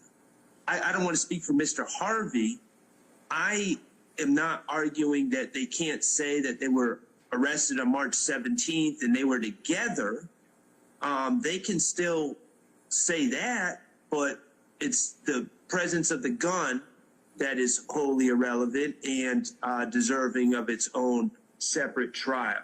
Actually, Mr. Short, if I did do that, I could just sever the count. If I was more apt to do it, I'd just sever the count, let that same jury go ahead and pass on that issue. If your client were found not guilty, of course we'd have another trial. But if your client's found guilty, I'll let the jury go ahead and just handle that one, present evidence on that. Well, are you suggesting a bifurcation? Yeah. Well, no, I that's not what I'm asking for. And this is why, because it goes back to, I care about this gun charge as well. So this gun charge is a standalone count, and I don't really want this jury, after being exposed to evidence, even after they acquit my client of 2 murders, I don't want them to be the ones that determine his guilt or innocence on the gun charge. So I think it needs to be removed from the indictment wholly, and that would need to be tried. But Judge, the good news is, as Chief Judge, you could send it to someone else and we could deal with that another time. But just turning the page briefly, regarding my arguments about the double murder. You know, I understand Mr. Floyd's point, but, Your Honor, I still, it's all based on, well, this is the way we indicted, and so therefore it makes it okay. And I just reject the premise and the argument that the state always just gets to set the procedural rules. And I was about to say that too. Because it seems like they make up as they go. Choose to indict something a certain way, my client must accept the fact that he's tried on 2 separate murders more than facts. 7 years apart from each other, just because the state chose to do it this way. I think that's fundamentally unfair. We believe as the defense that we have a right at a seat to have a seat at the table for the procedural rulemaking for the trial of my client. And we reject the fact that just because they indicted it this way, my client has to accept it. And I'll just point out that while it may have withstood separate challenges in the past, the state RICO statute doesn't trump the U.S. Constitution. And my argument for Mr. Stilwell in demanding 2 separate trials is based on the 5th, 6th, and 14th Amendments of the United States Constitution. So I'll just leave it at that. But just to be clear, we are asking for, regarding the gun charge, a separate trial, wholly separate trial. All right, Mr. Floyd, you get the last word. Thank you, Your Honor. Just a couple of quick points. First, as to the constitutionality issue, the constitutionality of RICO is established. It's established in this context. No constitutional challenge has been asserted here. No case has been cited. It just isn't in play. If it were, the argument wouldn't be successful. But there is one premise in Mr. Harvey's argument that is incorrect. And that is that because, and this is solely with reference to count 64 for Mr. Stilwell and count 65 for Mr. Nichols, which is the same, each charges the same offense, charges it on the same day. They were each arrested together at that time. They were, I believe, in a vehicle together each. If he beat the case, the rest of them take a plea deal. But the premise of his argument is that we ain't gonna be too many plea deals to offer if he beat it. An overt act in the indictment that it is inadmissible at trial. That is simply not a correct premise. And the case is against that. Plea deals to turn criminals into witness. So if Young Thug beat his case, it ain't gonna be too many more plea deals to go around. Legion. We have alleged a great deal, a great number of overt acts, but that I don't think so. From introducing relevant evidence at trial, either to establish agreement or to establish any other element or to respond to any defense that's presented. I just want to make that point clear because it's simply not a correct statement of law. Okay. All right.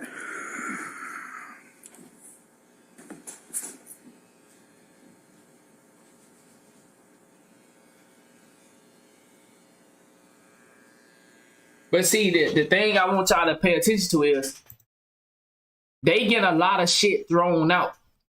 A lot of shit is getting thrown out on Young Thug. So they got him down to 8 counts, but he still got some crazy counts though. That CT1, that's a scary one. And that CT 56, 57 is a scary one. These right here, they can work those. There's loopholes in these. You feel me? But these are the ones that really are standing out. If he get hit with one of these, he done for. If he get hit with CT1 or that CT 56 and 57, he done for. That other stuff, he can swindle his way out of that.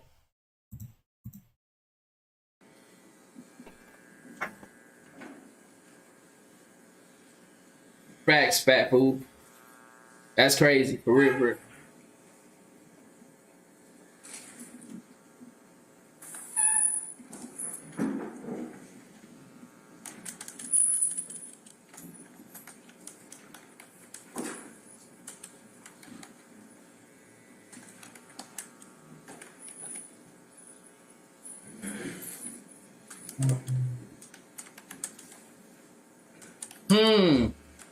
Right. And then Gunner got to take the stance if they need him to speak on that gun. So I don't know how it's gonna play out, bro. It's a crazy situation, to be honest. Because if they're gonna ask Gunner to testify, and if he testify and say that it's not his gun, then who gonna take the gun? No, this day 7, bro. Day 7 has already happened. The trial is about to actually start on the 9th, I think. So we watching day 7.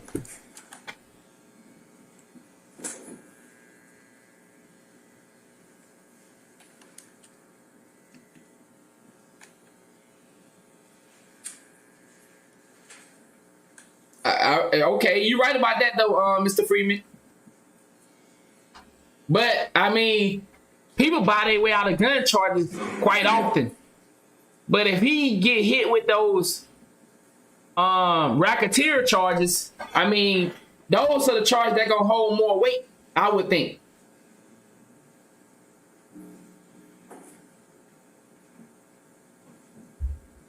You think the Fed's gonna pick up the gun charges?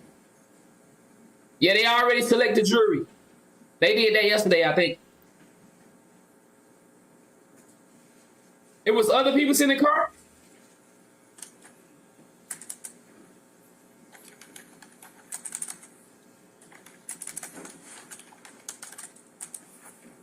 He said people don't know loyalty to other. Man. But like I said, though, when it comes to criminal activities, you got to stop thinking that it's loyalty in this type of game. I think they're finna start getting ready to call people to the stands. You think he gonna beat the state? So it was 3 individuals though, right? Okay. Did the other guy take a plea deal, or is he still in the game?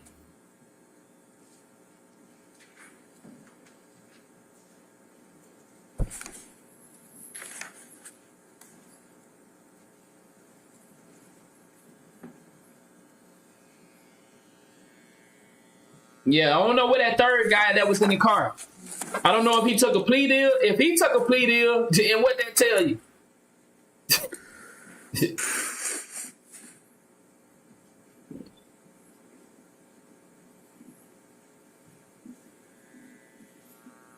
He said the third guy pled guilty to the gun charges and the drugs found.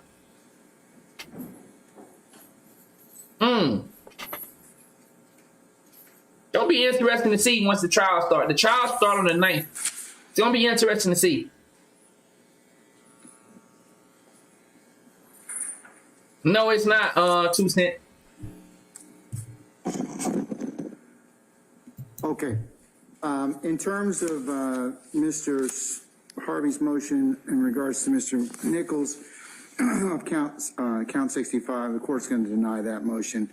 In terms of Mr. Shard's motion to sever count 64 as it relates to Mr. Stillwell, as well as his severance of the 2 homicides, those are also denied as well. Mr. Floyd, if you prepare a suitable order, send that, of course, to counsel before it's sent to me for signature. Damn. So they denied to separate them charges. Even though that shit was savvy. This is what I'm saying. This is a scary world, dog. A murder tied, a 2015 murder tied to a 2022 murder. Now we have a double murder in the RICO. Okay. Wow. Now that is complete, Ms. Rosenwasser, wow. Do you have our medical examiner next? That's crazy. 7 years apart and they tied together? All right. Can we summon Dr. Stanley, please? Tim Stanley. I don't know whether you want me to bring it up now. You've admitted that. You know, as a practical matter, I would. I'm sorry? Mr. Harvey, I can hear you. Oh, okay. Judge, If you're having well, I just, hold on. I wanted to say that, and maybe we can take this up later.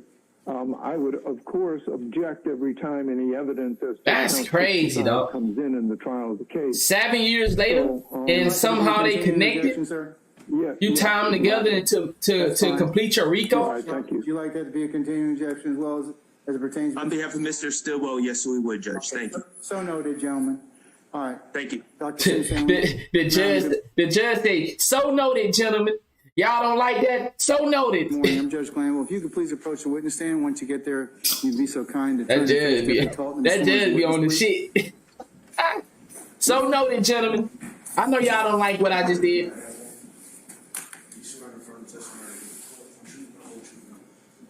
I do.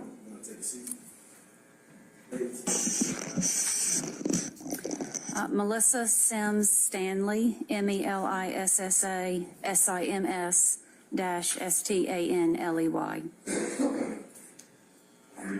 Correct.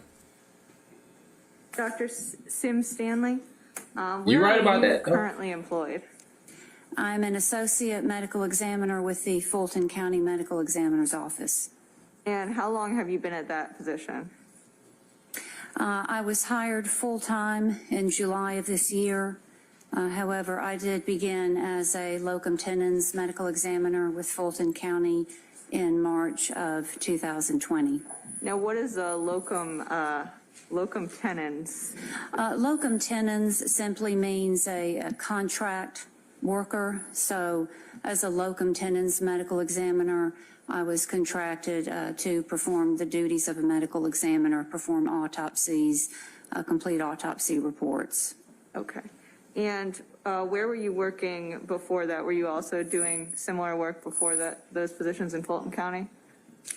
Yes, I was a Central Regional Medical Examiner for the Georgia Bureau of Investigation from July of 2000 to December of 2019. I then was a local medical examiner for Houston County from February of 2020 to April of 2022, as well as my work with Fulton.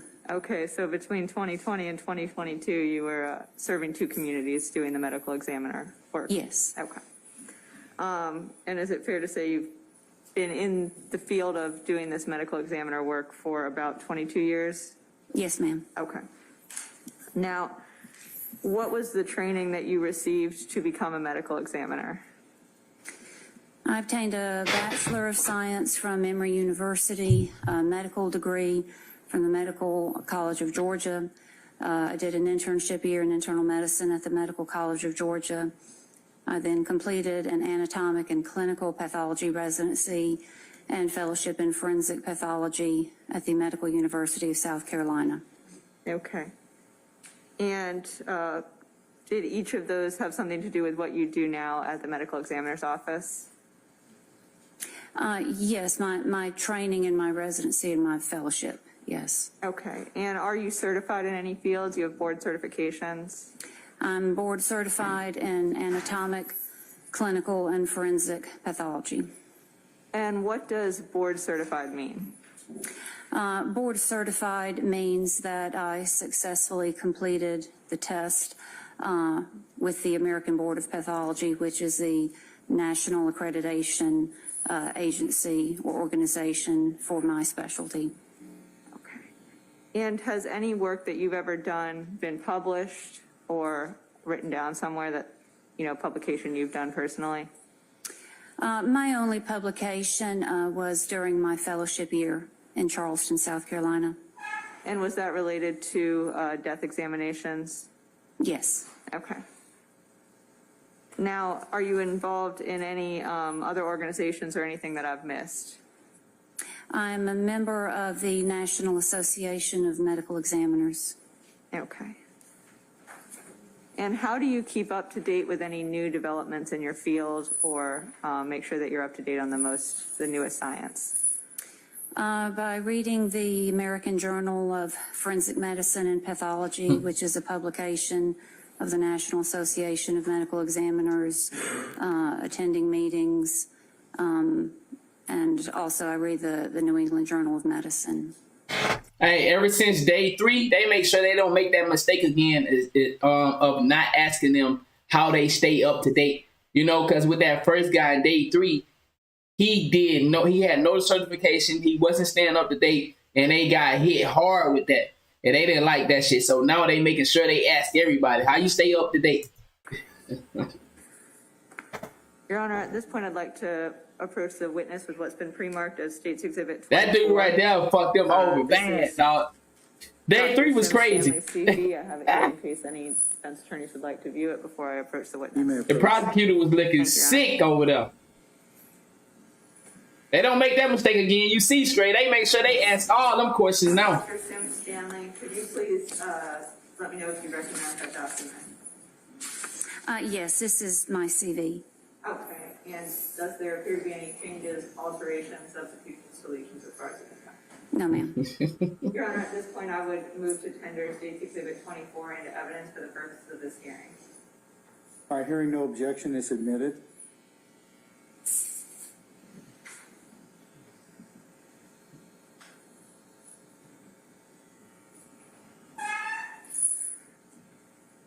Dr. Sim Stanley, what specific work do you do as an associate medical examiner at the Fulton County Medical Examiner's Office? My duties are to perform postmortem examinations, complete autopsy reports in a timely manner, and then testify in court to those cases if necessary. Have you testified previously before today? Yes, ma'am, I have. Do you remember about how many times you've testified as a medical examiner? During my career, greater than 150 times. Okay. Do you recall if you were qualified as an expert or not? Yes, ma'am, each and every time I was. Okay. Do you recall what subject you were qualified as an expert in? In the specialty of forensic pathology. Okay. And was that just in Georgia or other states? I know you mentioned South Carolina as well. Just in Georgia. Were any of those cases civil or just criminal? The vast majority are criminal. However, I have testified in a small number of civil cases. Okay. Now, I know you said that you complete autopsies, determine cause of death, that sort of thing with your work. How were you trained specifically to be able to do that? My training was during my pathology residency, but mainly during my year of fellowship in forensic pathology. And were you trained in certain techniques for how to do autopsies and how to, basically how to determine cause of death and generally conduct autopsies? Yes, I was trained on how to competently perform medical, legal, or forensic autopsies during my training and with my studies. Okay. And you know, are those training methods and methodologies that you used, are those published anywhere, textbooks, guidelines, somewhere that someone could read them and look them up? Man, yo, if you've been paying attention to the case, dog, they simply repeating as we watch and go from day to day, they simply just repeating what they hear the defense team come with. This shit is funny, dog. There are chapters on autopsy techniques. We don't know how many years Tori got. The forensic pathology. I don't know what date they set to do this shit. Medical legal investigation of death by Spitz and Fisher. I think it's at the end of the month for Tori. I think it's on the 27th. But also training with my attendings who were experienced in the field. So is it fair to say that other medical examiners probably use the same procedures that you've been trained in? Yes. Okay. And this is so funny. You stayed up to date with developments in your field. Are those journals that you mentioned, do they cover topics that are germane to autopsies and other work of the medical examiner? Yes. Get a snack. And to your knowledge, are the documents that are in both your textbooks and those journals, are those peer reviewed to your knowledge? Yes. Okay. Now, when you perform autopsies, is your work ever checked by others? Certain cases are peer reviewed by other medical examiners. Okay. And are there general kind of best practices for how to conduct an autopsy? The appropriate or best practices to perform an autopsy would be in conjunction with the knowledge and the training and experience that a medical examiner has. Okay, and when you do autopsies, do you always follow those best practices and the methodology that you've been taught? Yes, I do. Okay. Did you perform an autopsy on a Shymel Drinks in this case, and that's Fulton County, did you perform an autopsy on a Mr. Shymel Drinks? I did. Okay. And did you create a report when you did that autopsy? I did. When you did that autopsy, did you follow all of those standards and procedures for the best practices to do an autopsy? Yes, I did. Okay. Your Honor, at this point, the state would move to qualify Dr. Sim Stanley as an expert in forensic pathology based on her training, her experience, and her qualifications in this field. Anybody wish to applaud Dr. Sim Stanley? All right, the court will then designate Dr. Sim Stanley as an expert in the area of forensic pathology. Dr. Sim Stanley, I'm going to go ahead and excuse you at this point in time. The state or the defense will call you when we need you, okay? Yes, sir. Thank you, Your Honor. Thank you for your patience. All right, just give me a second.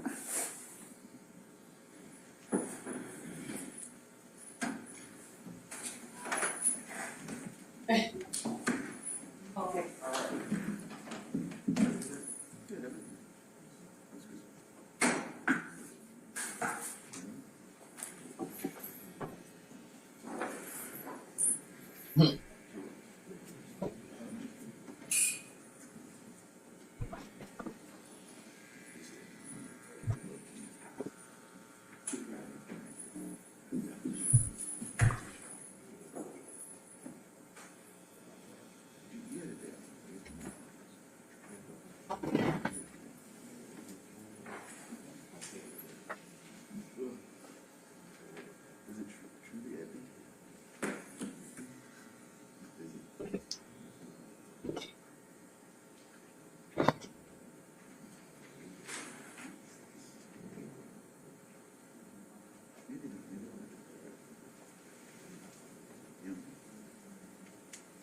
Counsel, I'm going to go ahead and take a break. We've got a message that Mr. Nichols wasn't feeling well, so I'm just going to pause or recess, find out what's going on with him, and then do you have your next witnesses in pocket? Your Honor, the only other thing that I believe on the docket today is Ms. Fields' witness. That's correct. And, Your Honor, I do... Is Ms. Hilton coming over? I will ask her to come over right now, Your Honor. That'd be wonderful. Okay. Is your witness here, sir? You told me yesterday. He said, I thought Buddy was eating in the courtroom. Okay. Oh, sleep. Okay. Judge, can I make an inquiry? I understand. I see that Mr. Nichols, this is Bruce Harvey. Right, 2 cents. What's that? You're at the back door. I already said I recessed. I'm going to recess to find out about him, okay? I understand that, but what I wanted to inquire was whether he left the booth during Mr. Harvey, Judge. Yes, Mr. Chamberlain. Judge Glanville, I just sent you an email concerning Mr. Nichols. So if you want to make that announcement, that's fine. Okay. I wanted to know whether he was present for the argument. No, Mr. Harvey. Mr. Harvey, he wasn't present for that argument. Okay. And we just got indication as to what's going on with him. Okay, thank you. That's what I wanted to inquire about. That's fine, sir. Mr. Chamberlain, why don't you offline tell Mr. Harvey what's going on with Mr. Nichols, okay? I'll call him. Okay. All right. We'll call you and let you know. It's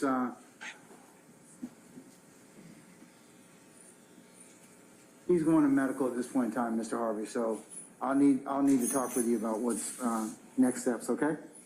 Yes, sir. All right. Thank you, sir. All right. All right. I'm going to be in recess, and we'll be in recess until such time. Give me about. My nigga said ice cream sandwich at 30. You can't be. No, No, she can be released. I said, excuse her. Yes. Okay. I know you can't have an ice cream sandwich at 30? Ah, damn.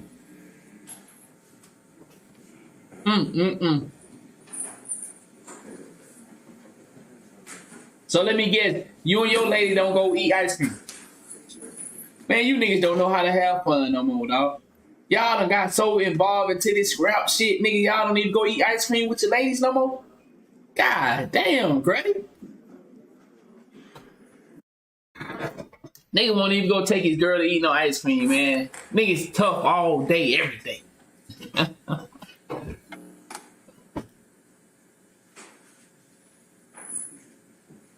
Debbie Collins.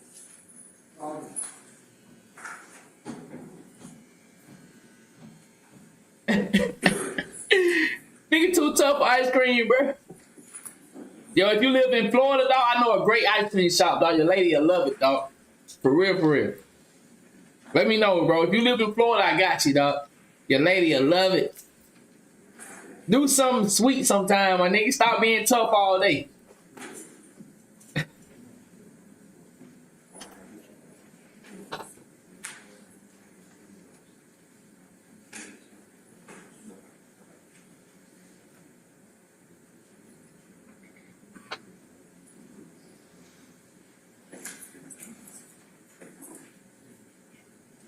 Mr. Harvey?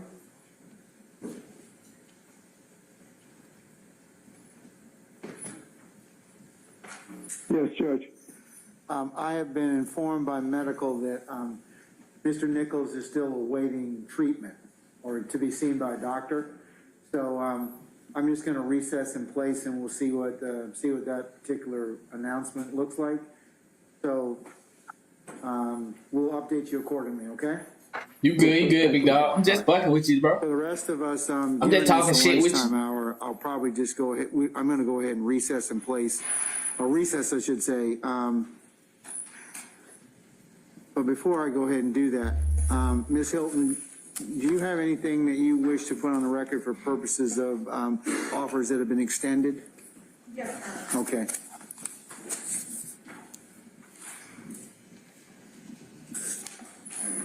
Your Honor, currently we have 3 offers that are extended. Yo, I ain't gonna lie, though. I ain't gonna lie. All these motherfuckers be thick in the motherfucker. The other black lady, lawyer was thicker than a motherfucker. Yo, lawyers be out there doing their thing, huh?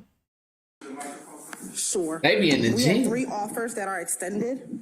I do not see Ms. Fagan, Attorney Fagan, in the courtroom, so I will not do her client because I do not see her present. However, for Mr. Durante Beebe, the state has extended an offer. First, I'll tell you the charge that Mr. Beebe is charged with and his maximum exposure. Mr. Beebe is charged in count 1 of the indictment, which is conspiracy to violate the Racketeer, Influence, and Corrupt Organizations Act. He is looking at a sentence of between 5 and 20 years in custody. He's charged with count 8, which is theft by receiving stolen property, a firearm, which is a sentence between 1 and 10 years in custody. He's charged with violation of the Georgia Controlled Substance Act for the sale of marijuana, which carries a sentence of 1 to 10 years. He's charged with another count of violation of the Georgia Controlled Substance Act, possession of marijuana with intent to distribute, which also carries a sentence of 1 to 10 years. He's charged in count 11 of this he's charged with an additional count of possession of a firearm by a convicted felon, which carries a sentence of 1 to 5 years. He's charged in count 12 of this indictment with participation in criminal street gang activity, which carries a sentence of 5 to 20 years. I'm calling it right now. Young Thug will do 5 years. He not coming home free, y'all. He gonna get hit with at least 5 years. I'm thinking 5 to 10 years. He's not gonna beat all these counts. Which is armed robbery, which for Mr. Beebe, because he is a convicted felon, is life imprisonment. And count 28, hijacking a motor vehicle in the first degree, which carries a sentence of 10 to 20 years. Mr. Beebe's maximum exposure, Your Honor, is life in custody plus 95 years. Oh, the state's yeah. recommendation, Your Honor, Whoever that nigga is going to jail. Certain special conditions is as to count 1, 20 years to serve 6 years in prison, followed by 14 years to serve on probation. We initially have agreed on count 8 to dismiss or null pros that count. Count 9 would be 5 years to serve in prison, concurrent with count 1. Count 10 would have merged with count 9. As a part of our negotiations, if accepted, we were agreed to null pros or dismiss count 11. Count 12 would have been 20 years to serve 6 years in prison, again followed by 14 years to serve on probation. That would have ran concurrent with counts 1, 9, and 11. Count 27, we would have agreed to, after certain special conditions were met, reduce the hijacking to theft by taking. And as to count 28, we would have reduced it as well we would have reduced count 27 to a robbery, and we would reduce count 28 to a theft by taking. So the state's total offer would be, if accepted, 20 years to serve 6 years in custody. That offer ends today by close of business. Okay. Next is Mr. Trontavious. Hold on 1 second. Mr. Partridge, have you, otherwise has that offer been communicated to you and your client? Yes, sir. Have you explained that to your client? Yes, sir. Okay, all right. Just want to make sure. Okay. It's still open till the, as the state said, the close of business today, all right? Okay. All right. Who's next? Next, Your Honor, is Mr. Trontavious Stevens. What? Mr. Stevens is... So they offering plea deals. Y'all see how they doing this shit? Throwing the whole big at him. Yo, are y'all seeing it? Because of the plea deal, they wouldn't take shit from hijacking to just theft. If you accept our deals and agree with our terms. You see, this is what I mean by there's no justice in law. It's just about how they feel and where angle do we want to take this at. Nigga, we can make it hijacking with a deadly weapon, but if you work with us, we'll take it to just theft. What the fuck is you saying? Did a nigga do the crime or not do the crime? These people come up with this shit, bro. These people just sit at home and come up with how they want to lock motherfuckers up, bro. This shit is crazy than a motherfucker. If you work with me, we can take it down from an aggressive word to a non-aggressive word. Hijacking with a deadly weapon to just theft. What the fuck is you saying? Man, exactly. One of them counts had life on that motherfucker. They was willing to take it down to parole. What? One, this shit is crazy. The Racketeer, Influence, and Corrupt Organizations Act. That is a minimum of 5 years and a maximum of 20 years. The state's recommendation. That's what I said too. One is 10 years to serve 2 years community time served, with balance of 9 years on probation, subject to special conditions of the agreement, Your Honor. That also has been communicated to Mr. Stevens through his attorney Gladys, and that offers also closes today at the close of business, Your Honor. Yeah, damn. Good morning, Your Honor. Is that offer being communicated to your client? Yes, Judge. I wanted to point out that if the recommendation was 10 years and he was given 2 years to serve credit for time served, I think it would be a balance of 8 years on probation. Excuse me. What? Yes, I'm sorry, my apologies. It'd be 8 years. Thank you so much. And I understand his offer to finish with the end of the day today, Judge. We are still. Does he have any other things that are holding him in? No, Judge. So he would oh my God! Out today. Yes, Judge. Okay, all right. And Your Honor, one more thing as it relates to Mr. Stevens, he is. What? Are we watching this in real time? There's no such thing as law. It's about, can we get you to give us what we want? Is a Class C recidivist as well, so his maximum exposure is 20 years to serve, which would have to be served door to door. And Your Honor, I don't believe that we've been served. Has a recidivist notice been filed? Oh, they're telling you, what they're telling you in the most artful way, Ms. Gladden, is that's coming. Yes, Judge. Okay, all right. Nigga! Okay, I got you. I got you. Oh, hell no. All right. Miss Fagan had to get some medication, so I think she will be back. So if he don't take the plea deal, they giving him 20. Well, the max is 20. Whatever crime he committed. All right, okay. Madam, we can go ahead and put that on the record when she comes back, if that's all right with you. Man, this shit is wicked. Yes, Your Honor. Mr. Steele, I think we're in a holding pattern at this point in time. And them niggas got to the end of the day to accept the deal, or the deal is off the table. Yeah, It's going to really depend upon Mr. This shit is a joke. Nichols' availability as to whether or not we'll be able to go forward this afternoon, unfortunately. Unless you've got some other precedent I can use. Exactly, Tim. But just think about it. I believe what can be done is Mr. Harvey is, not able to waive his client's presence, which I understand. And under the Georgia Constitution, his client didn't acquiesce. So it would be, a good issue for Mr. Harvey. But you can always recreate what occurred and then tell the gentleman later via transcript. We could redo the hearing, but I don't think we'd have to redo the hearing, but he can be told and informed. So that happens at all time at bench conferences, Your Honor, where the accused is not present, but then the accused is told later what occurred, and if they don't object that it occurred outside their presence, then it's not error. Now, if the gentleman objected to it because he wasn't here, he wasn't able to participate, talk with his lawyer, he might have had some interest in it, he might have asked his lawyer to ask some questions, then it can't be cured. Yeah, I would agree with that. So let's just pause on that issue and let's just see where he is. Let's just see what happens with Mr. Nichols this afternoon. We'll just take it as we come. As I mentioned earlier, unfortunately, it may be that we may have to take it up before this testimony is sought to be introduced. So, all right, we're going to be in recess. Let's just, we'll be in recess until about 1 o'clock, or at least until I hear something from medical. So if everyone could come back at 1 o'clock, that'd be fine. All right, we're in recess.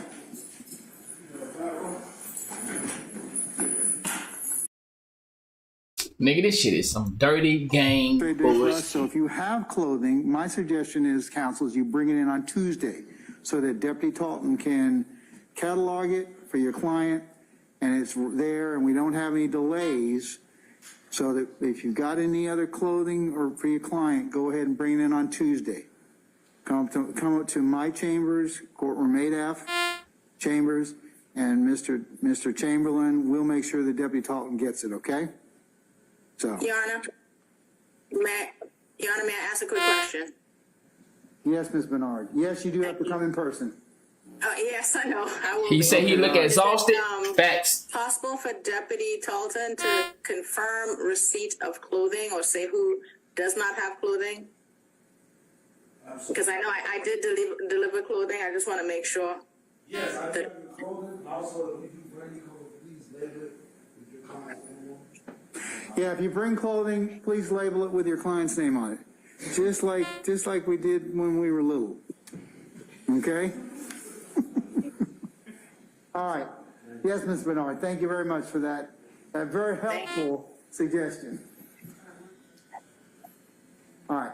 Any other administrative questions, folks? My only question, Judge, is I will check on the status of... Yeah, because two of us, we're disconnecting stuff. We got a label. Mr. Chairman, I can hear you. Put yourself on mute, please. Go ahead. On the physical status of Mr. Nichols prior to Wednesday, I don't know what the CDC guidelines are for quarantining. I would hope that he is better and out of the quarantine process so that he can physically appear on Wednesday. That would give it a 1, 2, 3, 4, 5 days. That's at the inner limit, I think, of the quarantine. So if he's still sick today, Yeah, well, Okay. you're welcome. Well, I'll let the other medical professionals and others weigh in on that. Okay, but no, I do understand what you're saying, and I will go ahead and gauge accordingly. Okay. Yes, sir. Thank you. All right, no problem. All right. Anybody else? Any other administrative and yes, Mr. Adams. Yes, sir. I don't know if this falls on the administrative, and you may be getting there. You probably thought about this already, but just so we kind of have a sense, when do you anticipate we'll address issues like additional strikes, alternates, seating arrangements in the courtroom? Seating arrangements probably will do that on Wednesday, I guess. But things like that, you want to just kind of hold and we'll discuss those as we go along. I know we're just doing hardships next week, but we've been talking and thinking about things like additional strikes and so forth. Well, yes as to all, but I think that we'll need to get through the first few days in order for us to, I think that it'll be a minute before we start getting that, because we'll need to qualify jurors to begin with. So I've got a little bit of time in order for that to occur. The more pressing thing is just depending upon how many defendants we have, will be configuration of 1C. And of course, we'll work on that between now and Wednesday. And can I ask the court to just kind of put in the back of the court's mind something else we've also been thinking about, just logistically, given what we expect to be the length of the trial and potential issues with jurors. The APS case is really the only thing that we have that's kind of similar to look to in terms of logistical issues. And one of the things that we've been discussing, the attorneys have been discussing, are jurors and their hardships and, jury payment and jobs and that sort of thing. So we at some point set aside a little bit of time to have a discussion about maybe some things to consider that might deal with some potential hardships, financial hardships that I know a lot of jurors are going to be addressing. At of course, convenience, obviously. Without putting it out in the ether, I'd rather wait on that just a little bit. Okay, till Wednesday. But yes, I have thought about that, and yes, yeah. They're gonna make sure they get their logistics right. We'll try and make it so that all who want to serve can serve. But we're kind of bound by their individual circumstances and their answers. So, but in terms of when we start, I do have a little bit more flexibility about what we'll do with payment, as well as even taking regularly scheduled breaks. But I like to get through jury selection first.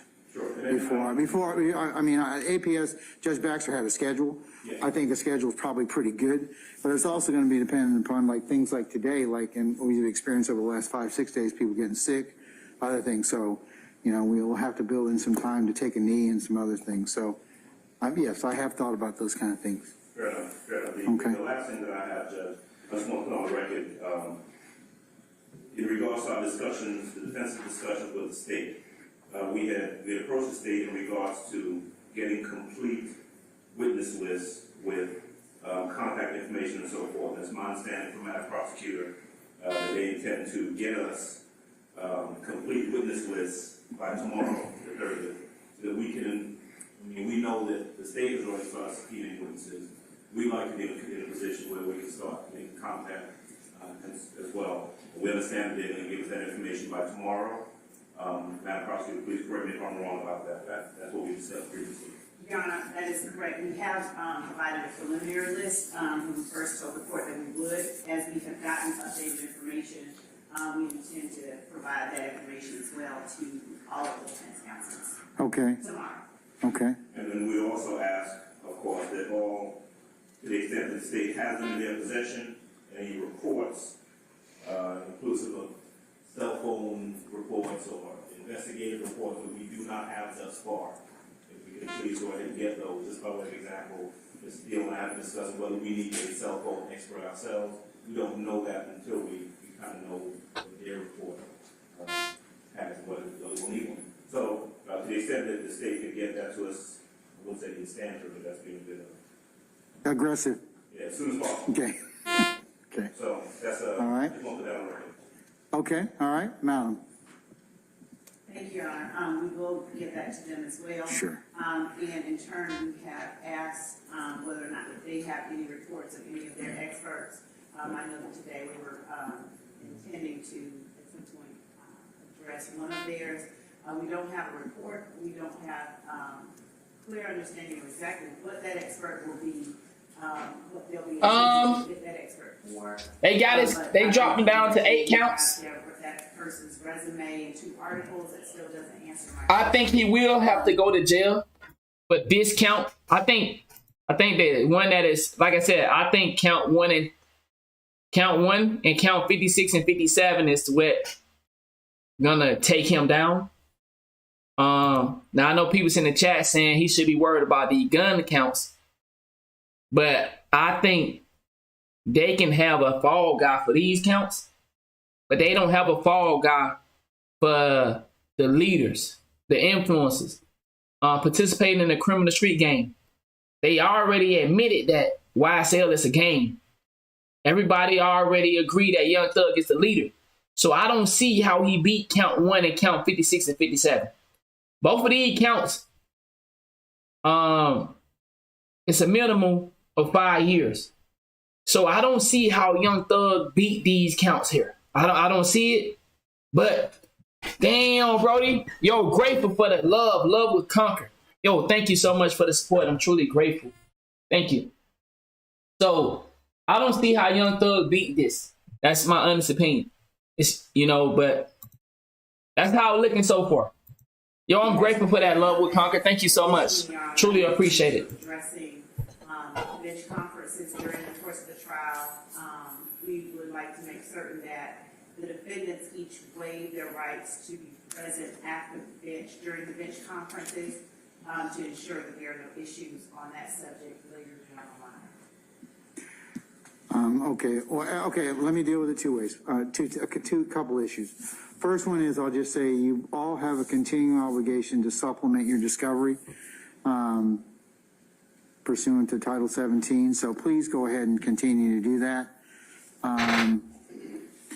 And as soon as you receive anything that should be turned over, please turn it over so that it doesn't cause us any delay in the proceedings. As for bench conferences, we plan on, Ms. Weaver is going to tape those as well. But to the extent that your clients can't be present, is it we can take the roll and see who's left? Is there anybody who would waive their client's presence at those, and we'll just go ahead and tell their clients what we did, what we talked about?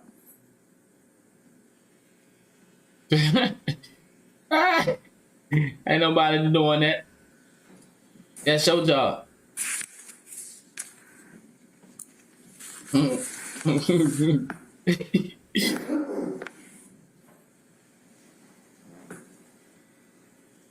Ms. Callan? Yeah, do you wish to waive your client's presence for bench conferences? It means he can't come up here. Oh, no. Yeah, what he doing? He tripping, What we discussed, will you tell him what we discussed? Okay, that's what I mean, waive his presence at my bench. For bench conferences, okay? Not his presence in the courtroom, but just for bench conferences. Okay, all right. I don't intend to waive my client's presence for bench conferences. I would ask, I know it might be a pain for the jury, but ways that I've handled it in the past in other circuits is the jury exits and we have a discussion in the courtroom and then the jury comes back once they're done. I don't know if the court might be inclined to utilize that. Not my first rodeo, Ms. Bernard. That becomes very difficult, though. So, I mean, and... Look at that. He's trying to take the easy way out. That's why he want them to do it. Jurors, from a historical standpoint, go don't to work, nigga. Treated like yo-yos. So, just ask you to think about it. You're not required to waive your presence because I can do that. I can summarize it, but it makes things with, 10 to 13 folks, 15 folks remaining, it may be a chore for me to do that. It may be the easier course of action, but you know, I'm gonna need concurrence for that, or else it will be protracted in that respect. Thank you, Judge, and I'll think about it. All right. Sure. And you are? Okay. Judge trying to take the easy route. He trying to save time and money. Things that we've done in another circuit is, I don't know what the cost factor is and the time crunch in terms of where we are today versus where we're going to be next week. But one of the things that we're doing in the DeKalb circuit is we're utilizing headsets, and so no one has to remove themselves from. I've used those before. So the headsets, just allows everyone to talk to each other and listen to each other without including the defendants and the lawyers, and that is very effective in some trials that I've been involved. That's a good idea. So you buying everybody something this weekend? You got money, big money. You gonna roll it out for us? Okay. It is a great suggestion. I thought about it. I just don't have the. We usually do this for folks who are hearing impaired, and my courtroom's not set up for that type of tech. If I can figure it out, what's good, Chris? I'm more than happy to, as a suggestion for me to do that. No, this is day 7. But yeah, I know I was out of town for New Year and Christmas, so I didn't get to watch it. So yes. So we tell communities we have to endorse for purposes of bench conference. I do waive the questions that I asked to discuss it with them. But if we do have an alternative, like the headset. The trial start on the 9th. So I think that's Monday, if I'm not mistaken.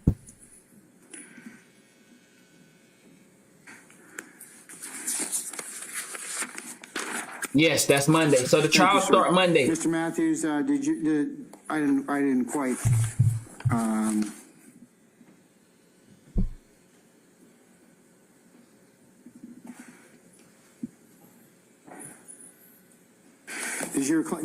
Mr. Matthews, do you want to waive bench conferences if I can't do the wireless? Sure. Okay. All right.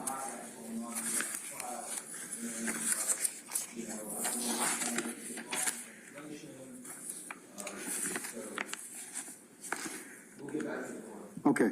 Anybody else? Yes. Just discussing that issue. All right, Mr.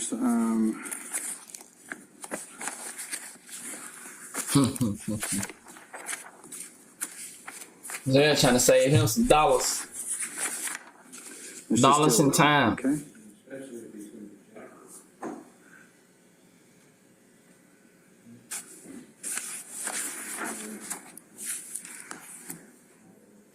Anybody else? Yes, Durante Apartment on behalf of the replay as well.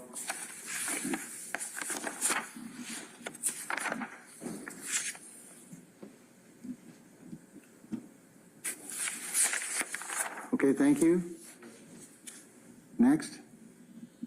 John, I'm hoping on behalf of Mr. Bender, we're going to waive, but our one request is that when we do the bench conferences, the entirety of the prosecution's table is not able to also be a defense. So chat, just to reiterate, if you coming in late, this guy right here was given a nice plea deal right behind this lady right here. Do y'all think he gonna take his plea deal? Or have y'all already seen it? Because of course this is day 7. So do y'all know if this guy already took his plea deal, or did he gonna stick it out? Do anybody know? If you was in here earlier and you seen it, they offered him a nice deal. I mean, 8 years probation, 2 years served. So I mean, did he take it or did he gonna ride it out? Do anybody know?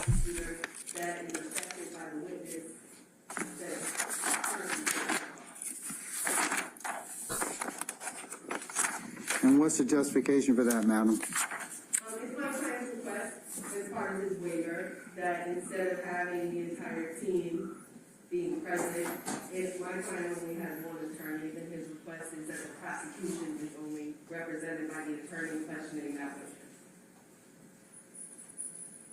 All right.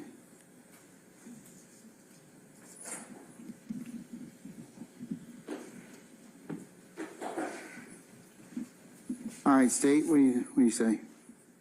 Your Honor, this is a waiver, not a negotiation. You asked that the court not require prosecution. He ain't take it?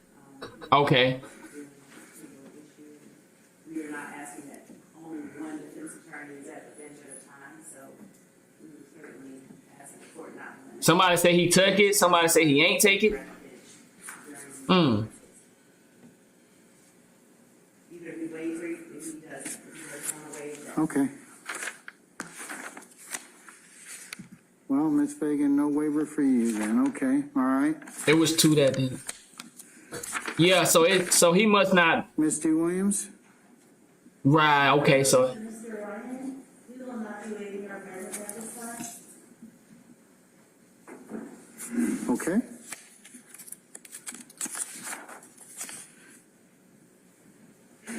Ms. Gladden? Your Honor, we waive as well, thank you.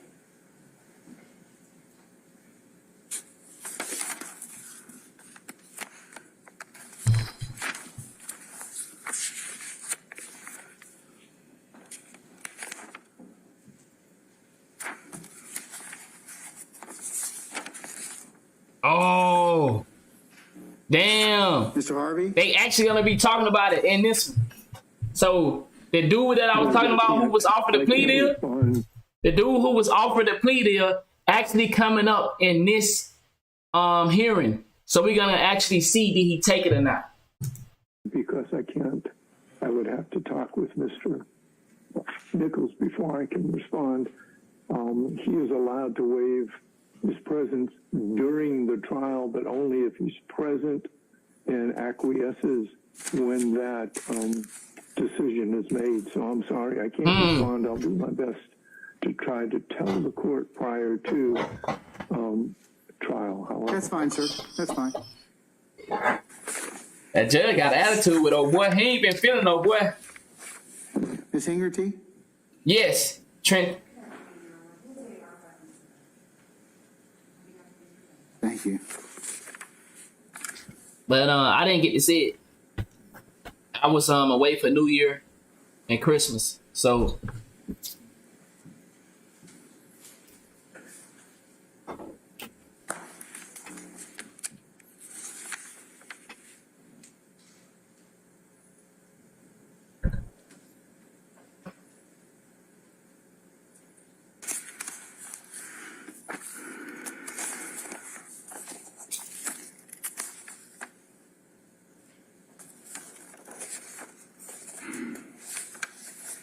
like I said, once again, the trial for Young Thug starts on the 9th, which is Monday, and the Tory Lane trial starts on the 27th. Mr. Menendez? Well, the sentencing. How much time they're going to give him? He already been found guilty. Yes, Your Honor, I'm here. Waiver or no waive? As to bench conferences. I'm in the same position as Mr. Harvey, Your Honor. I would need to speak with Mr. Farley first. And I'm awaiting my COVID test results. I was tested yesterday, but haven't gotten the results back.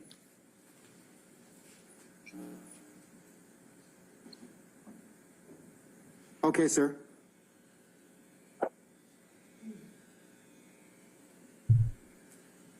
He ain't feeling that.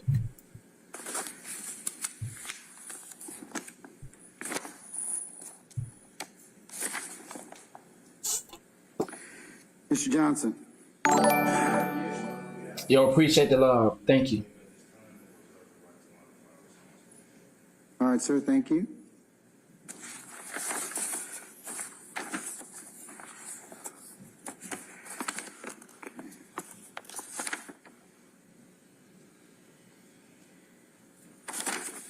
Mr. Steele? We are not going to do blanket waiver, but we will do issue by issue. What's good, Ty? I think he actually gonna do some time. How much? I don't know. Okay, and it's not this bench conferences, okay, so not for other critical stage Sixth Amendment requirements, so. Right, well, schedule is bench that's not, doesn't cover, so talking about issues that covered by the Okay, all right. Mr. That's Hill? facts, black brothers. That's facts. Waiver or no You right waiver? about that? I get just a little bit more time to talk about that, and I'll be sure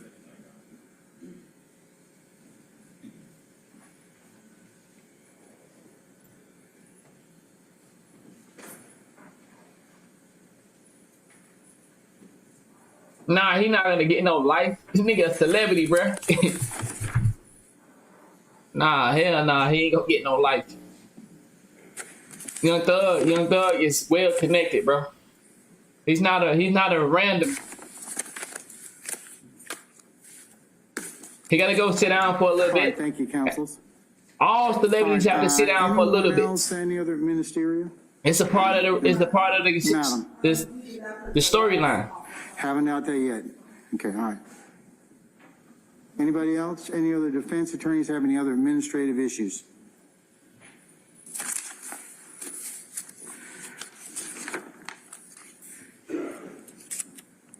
Yes, Mr. Johnson.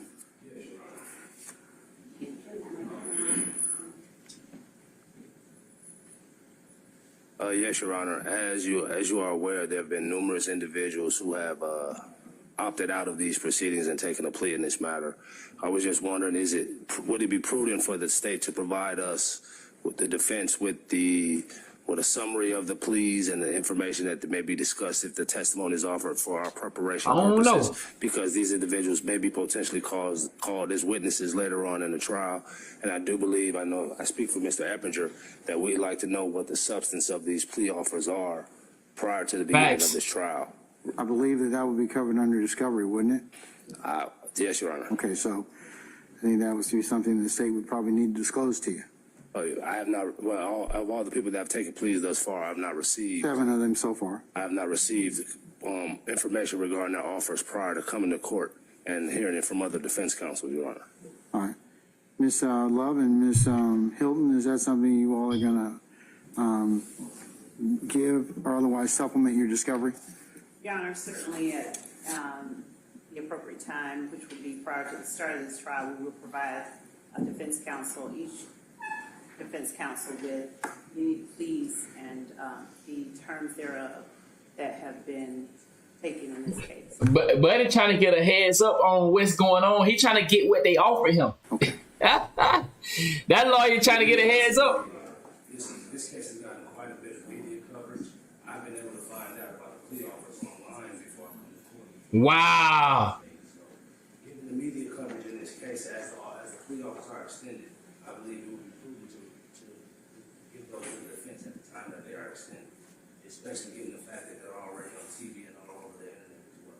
Oh, damn. Your Honor, for many reasons, the state does not intend to extend he doing that, ain't it? that information, to disseminate that information prior to it being extended. And so, yeah, I mean, Damn. Mr. Johnson. That nigga said that social media already got it. Why I can't have it? Goddamn it. I certainly understand what the state's saying. I understand what you're saying. There's kind of a gap that goes in between because media That's his business. That's why. isn't real time, and the state, I'm sure, is that's something that's as a part of These people funny, they're dog. required to do. So, they know about their responsibilities, and you do as well. So we'll just do the best we can with that. Okay. All right. Anybody else? Wow. You are. That nigga got mad. That nigga said social media already got it. That nigga mad up there. That nigga wants some information. My nigga ain't like that. My nigga said, man, what you mean? Social media already know what the deal is. And we don't know nothing. We got to get it from social media. Okay, anybody else? Any other administrative announcements from the defense? Any of the defense attorneys? Okay, all right.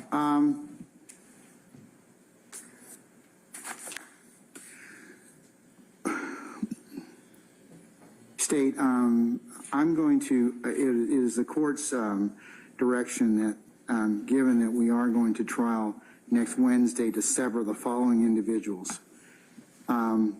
Mr. Bradford, who was just arraigned and has no counsel.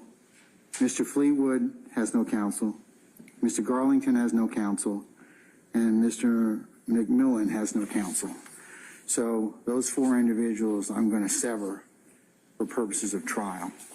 They'll have to be tried another time. I am going to work with Mr. Hoover and as well as Ms. Bernard to see if they can't get them lawyers. But we've been attempting to get lawyers. Bruh, are y'all hearing this? This is what I'm telling you. How the game is different for us compared to celebrities. So apparently it's multiple people that don't have a lawyer in this RICO trial. There's multiple people that don't have a lawyer. But yet they caught up in a RICO case. Along with Young Thug, who have a $10 million lawyer. Man, this shit is crazy. This is what I'm saying. It don't pay to go out here and commit crime. You go out here and commit these crimes for these people you think is so above you, and at the end of the day, you don't have a fucking lawyer? Come on, man. For a number of them for several months, so. That's crazy. How the fuck they get caught up in a RICO and no lawyer? Unfortunately, I'm going to have to probably sever those. Any other issue, any other discussion about any of these individuals? Bradford, Fleetwood, Garlington, or McMillan? McMillan, I should say. And Your Honor, how the fuck you get caught up in a RICO charge with Young Thug and don't have a lawyer? Mr. Cobb and Mr. Winfrey. Mr. Who? I'm sorry? Justin Cobb. Man, this shit. Cobb? Yes, Your Honor, and Jimmy Winfrey. Ain't no fucking. All right. Winfrey, Cobb and Winfrey, I'll sever those 2. You throw your life away for another nigga. You can't even. You man, get them. Since they have not been amenable to justice as of yet. And Your Honor, So that would be 6. Anybody else? That's that crazy. is all of the ones that we dealt with in that manner. I just wanted to make sure that we were still working or will. You're gonna be labeled a snitch, or either you go to jail for a long time. You in a lose-lose situation. While the celebrity goes scotch-free. Continue to work on getting counsel for the ones that. Yes. That's crazy. And in fact, I'm gonna send out another correspondence. We are trying to work on getting contract counsel as well. That's crazy. On the Superior Court side of the house, as well as the efforts of several other entities. Everyone's really working hard on this issue, but as you can see, it's been quite challenging. So, all right. So those particular individuals. That's facts, Tim. Once they get attorneys, we'll look at that. Deal with them at Once they get an attorney. God damn, nigga. Nigga caught up in a RICO case with no lawyer. While the big dog got a $10 million lawyer. Ms. Bernard? Shit, nigga won't trick me out my life. Yes, Your Honor. Have those individuals, at least the 2, except for the 2, Cobb and Winfrey, have not been arrested as of yet, but have the others at least qualified for your services, and is there a request in for them to have C3 counsel?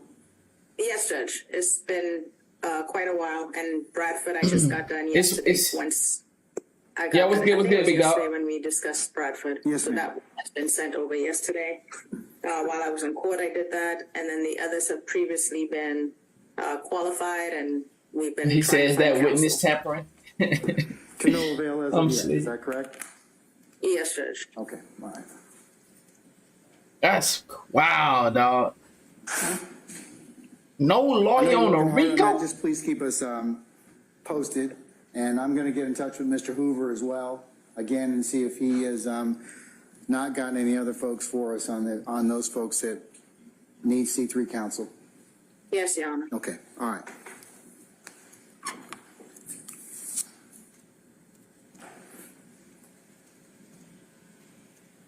Okay, so Mr. Fleetwood, where are you? Sir, we're working on getting you counsel, but you will not be going to trial next week, okay? So once we get a lawyer for you, that lawyer will tell you what the next steps are, okay? All right, sir. Wow. Mr. Garlington? Raise your hand. Sir, you're in the same position. I'm going to, you're not going to come to trial next week, but... Man, what that must do to you? What feeling must that do to you, dog, to know that you ain't about to start your trial? You caught up in a RICO with the homies, and you can't afford a lawyer, dog. But the homies got a lawyer. Man, that must create I know they got to do something to it. As soon as we can get you a lawyer, that lawyer will go ahead and advise you on the next steps, okay?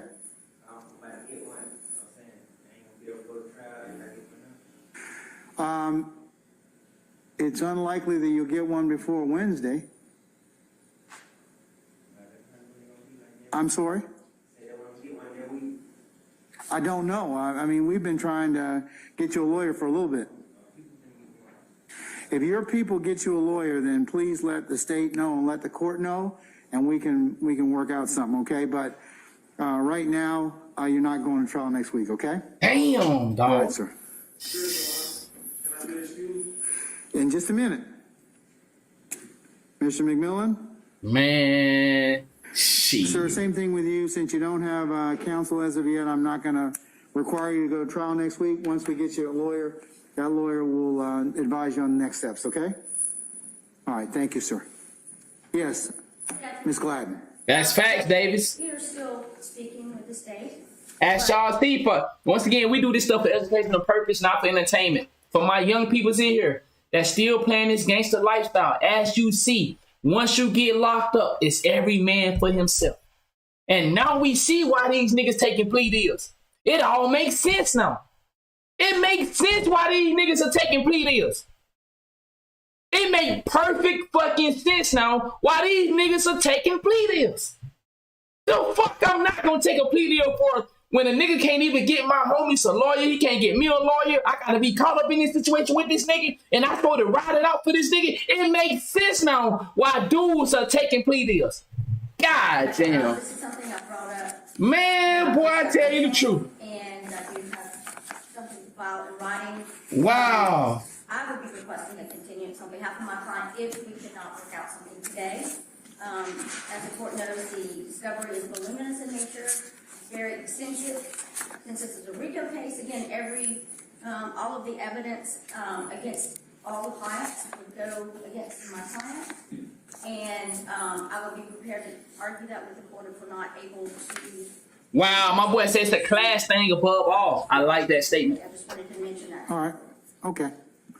All right. Now, this the other guy that was offered a plea deal. They're about to get ready to go to the back, and we're going to watch that. We're going to see if he's going to take his plea deal. Anybody else? Okay. Man, I appreciate it, bro. Thank you, University.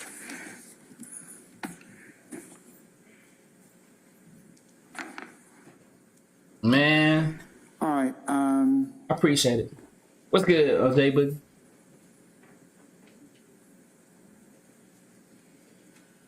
My boy said by the time they get out, nobody will know them. They'll be old heads. That's facts. Where is he?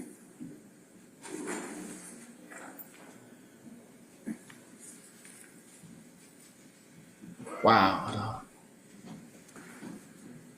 Now he's talking about the other guys.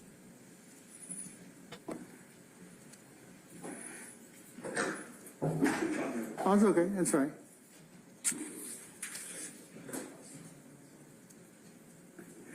Just hold on a sec. Just hold on a sec. I got you. Hold on one sec. Okay. Other than Mr. Beebe, Mr. Mender, and Mr. Stevens, unless you all have anything else, I'm going to release you. I'm going to take one other thing to those particular individuals who were in the courtroom.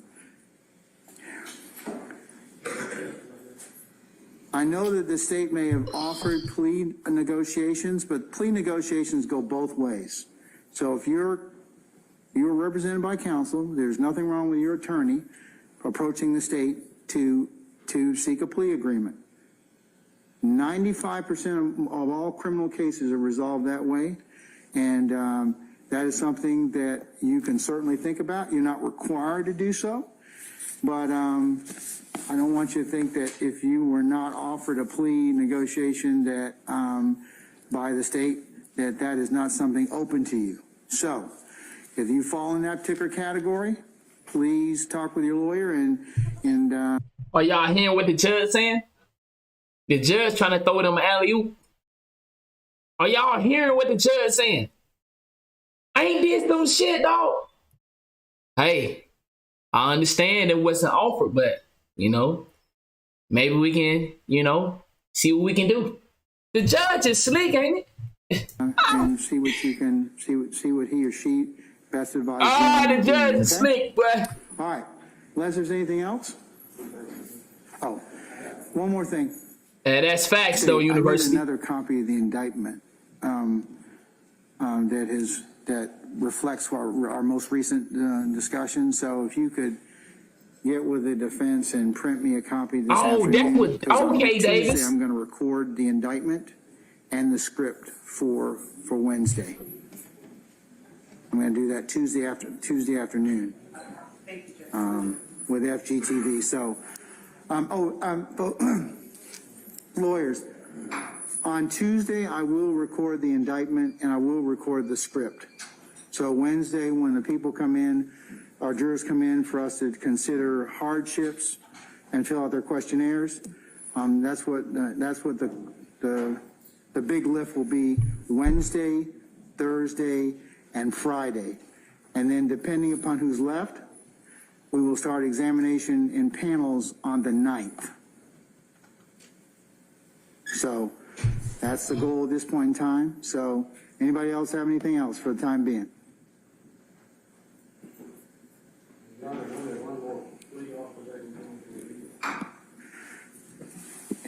Yes, but that doesn't include you. So, so the rest of you can be excused. Okay, all right. Okay, hold Mr. Beebe, Mr. Mender, Mr. Stevens.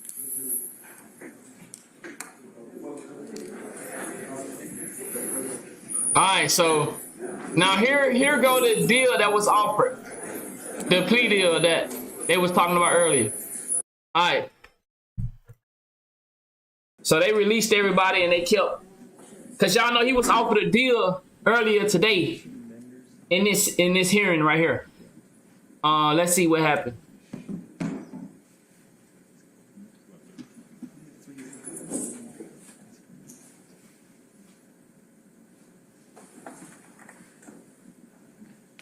Damn, Kyle, what the fuck? What the fuck?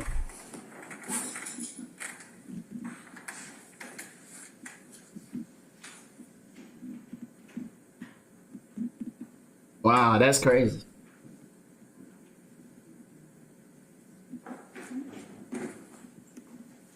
All right, let's see what happened. You ready? Yes, sir. Okay. Good afternoon. Now, we'll answer questions from here on the record. Versus Trontavia Stevens in indictment 22 SC 183572. Good evening, Ms. Gladden, and good evening, Mr. Stevens. Good evening, Your Honor. Good evening. And good evening, Ms. Love, and good evening, Ms. Hilton. All right. Mr. Stevens, can I get you to raise your right hand the best you're able, please? Do you solemnly swear or affirm the evidence you shall give in the matter now in hearing should be the truth, the whole truth, and nothing but the truth, so help you God, or so firm? I do. All right, you need to speak up, sir. I do. Okay, all right. Put your hand down. All right, Mr. Stevens, over the next several minutes, I'm sure Ms. Gladden has probably told you, we're going to go through what's called a providency inquiry. 100, David. It is what we call your Boykin rights. That means those are constitutional rights that every criminal accused enjoys. Meaning, because in our system of jurisprudence, we don't force people to plead guilty. So courts have to make sure you understand your rights and you give those up freely and voluntarily before I can sentence you, okay? So that's the first part. The second part of the inquiry, the state has to lay out a factual basis as to what they would have been able to prove at trial beyond a reasonable doubt. So assuming that they What's up, Jay? those two things they pass, then I can determine that your plea I appreciate y'all, bro. and accept your negotiated plea, okay? Yeah, you gotta answer Yes, sir. yes or no for the record. Okay, all right. So, Ms. Love, is it gonna be you, Ms. Love? It's going to be this. Okay. Ms. Hilton is gonna ask you a series of questions that's designed to get at the two areas we talked about. When she's done, your attorney, Ms. Gladden, will offer me some things on your behalf, and then you and I will have a short conversation, and I should be able to accept your plea, okay? Yes. Okay, wonderful. All right, madam, go right ahead. Thank you. May I take off my mask? You can, yes, ma'am. Thank you. Mr. Stevens, if you could please state your true and correct legal name. Trontavia Stevens. And are you the same person referred to as Trontavia Stevens, also known as Tick and also known as Slug, on indictment 22 SC 183572? Yes. Are you at this time taking or under the influence of any alcohol, drugs, or medicine? No. How old are you? 29. And how far have you gone in school? I got a GED. Okay. Are you able to read, write, and understand the English language? Yes. Do you understand that you are charged in this indictment with count 1, conspiracy to violate the Racketeer Influence and Corrupt Organizations Act? Yes. Do you understand that you have the right to plead either guilty or not guilty to these charges? Yes. And if you plead not guilty or remain silent, you may receive a jury trial. Yes.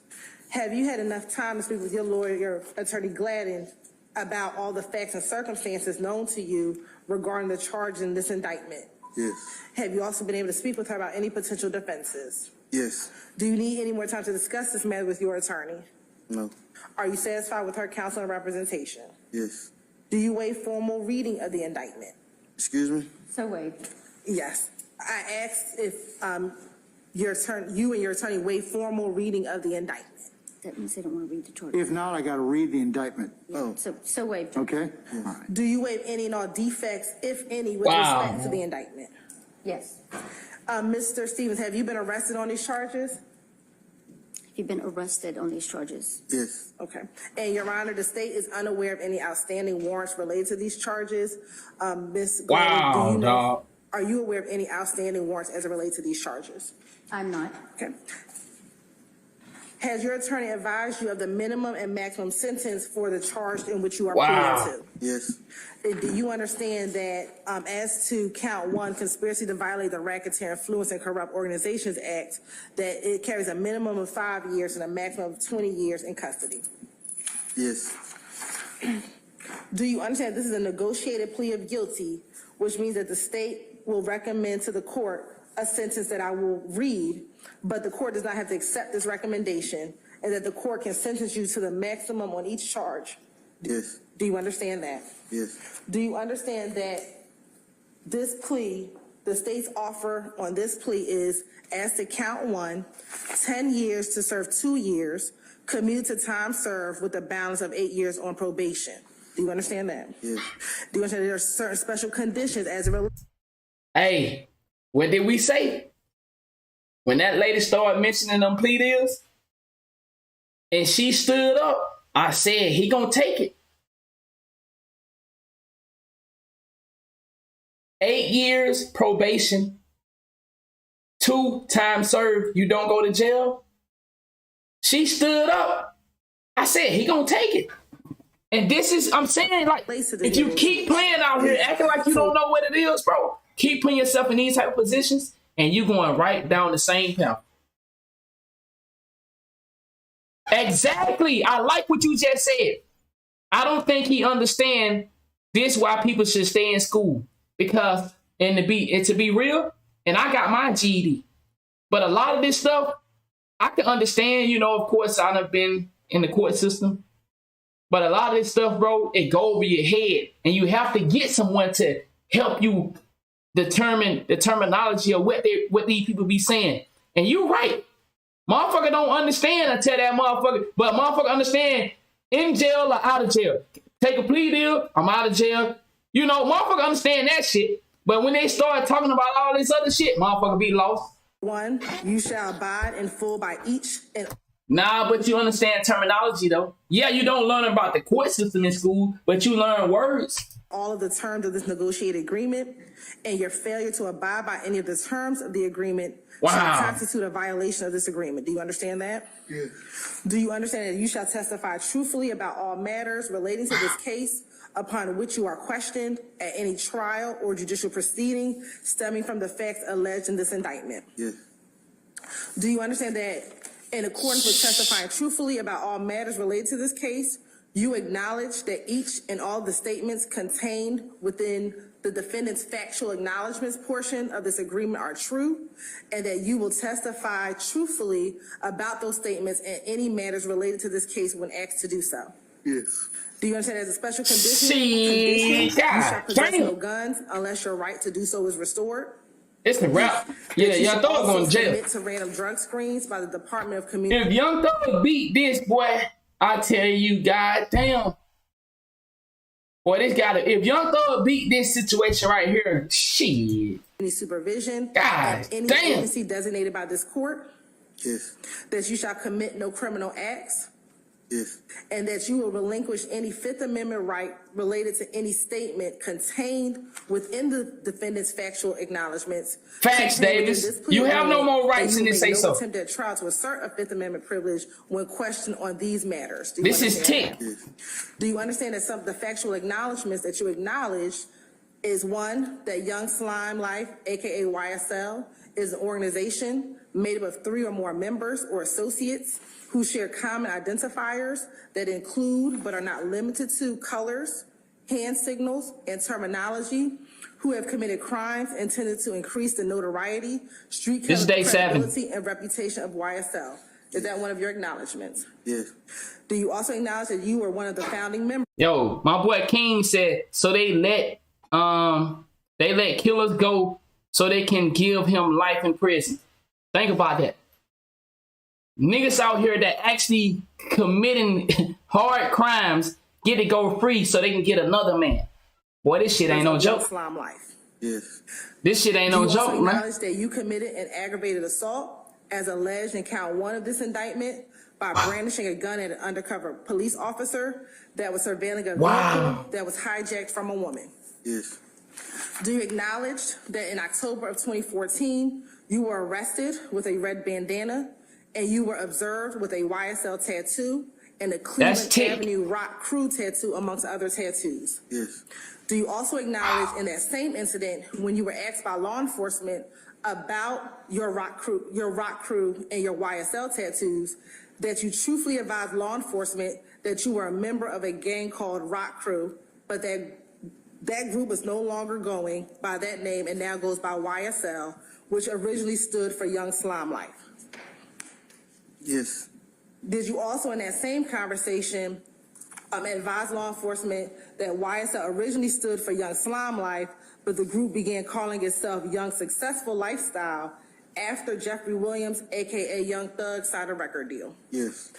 Do you also acknowledge that the statements made to police about Rock Crew and YSL, as reflected in sections 3 and 4 above, which I just mentioned, are true and accurate? Yes.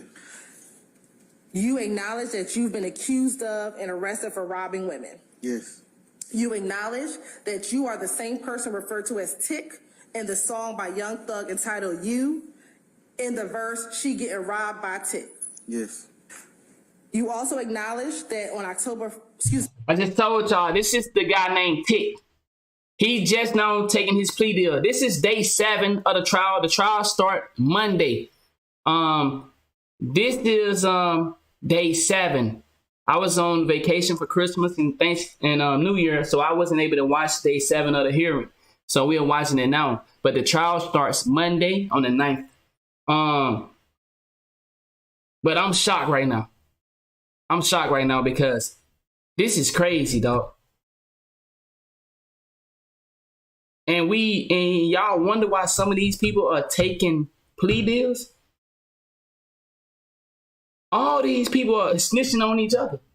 They don't give a fuck. They don't give a fuck. We just seen 4 niggas, 47 people not have a lawyer, dog. Ladybug, get your name, Ladybug. Go somewhere and jump in the creek. We've seen 7 people not have a lawyer. Is that not crazy to y'all? Is that not crazy? 7 people did not have a lawyer, but they caught up in a RICO. That should scare any of y'all, man.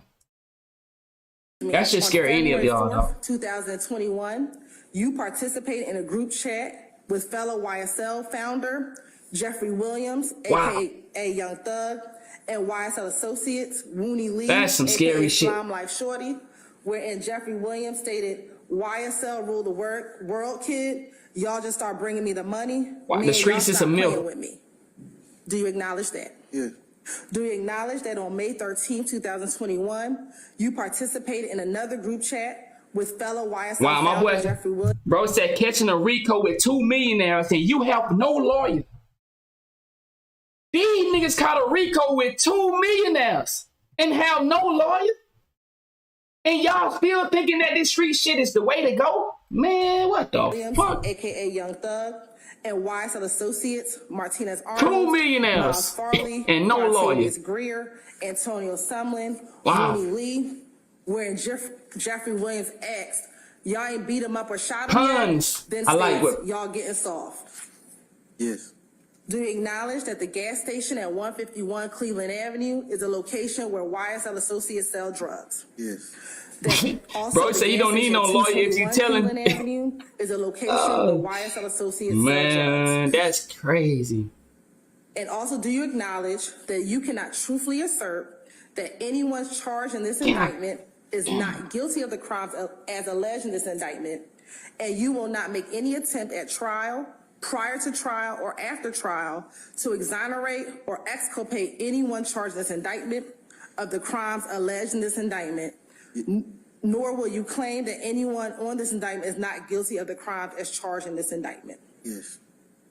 Do you also acknowledge that if you violate the plea agreement, the district attorney can and will use a statement during any judicial proceeding? Yes. You also understand and acknowledge that if you violate any portion of this plea agreement before, during, or after the initial trial of this case, you are subject to having the entirety of your sentence revoked. Yes. And you could be sentenced to prison. Yes. Do you also understand if you violate any terms of this plea agreement, it will result in your sentence being revoked, and the district attorney will recommend that you serve up to the maximum sentence allowed by law in the Georgia Department of Corrections? Yes. Do you also understand fully that if prior to the conclusion of the initial trial of this case, that you fail or refuse to testify to any fact that you now acknowledge in this plea agreement, such failure or refusal constitutes a violation of this plea agreement, and you'll be subject to being sentenced to serve the remainder of your sentence confined within the Georgia Department of Corrections? Yes. Do you also acknowledge that no promises, agreements, or conditions have been made other than those set forth in this document, and none will be entered into unless memorialized in writing and signed by all parties? Yes. And did you, along with your attorney, sign this document and date it today's date, December 29, 2022? Yes. And that's your signature here? Yes. This is day 7, Matt.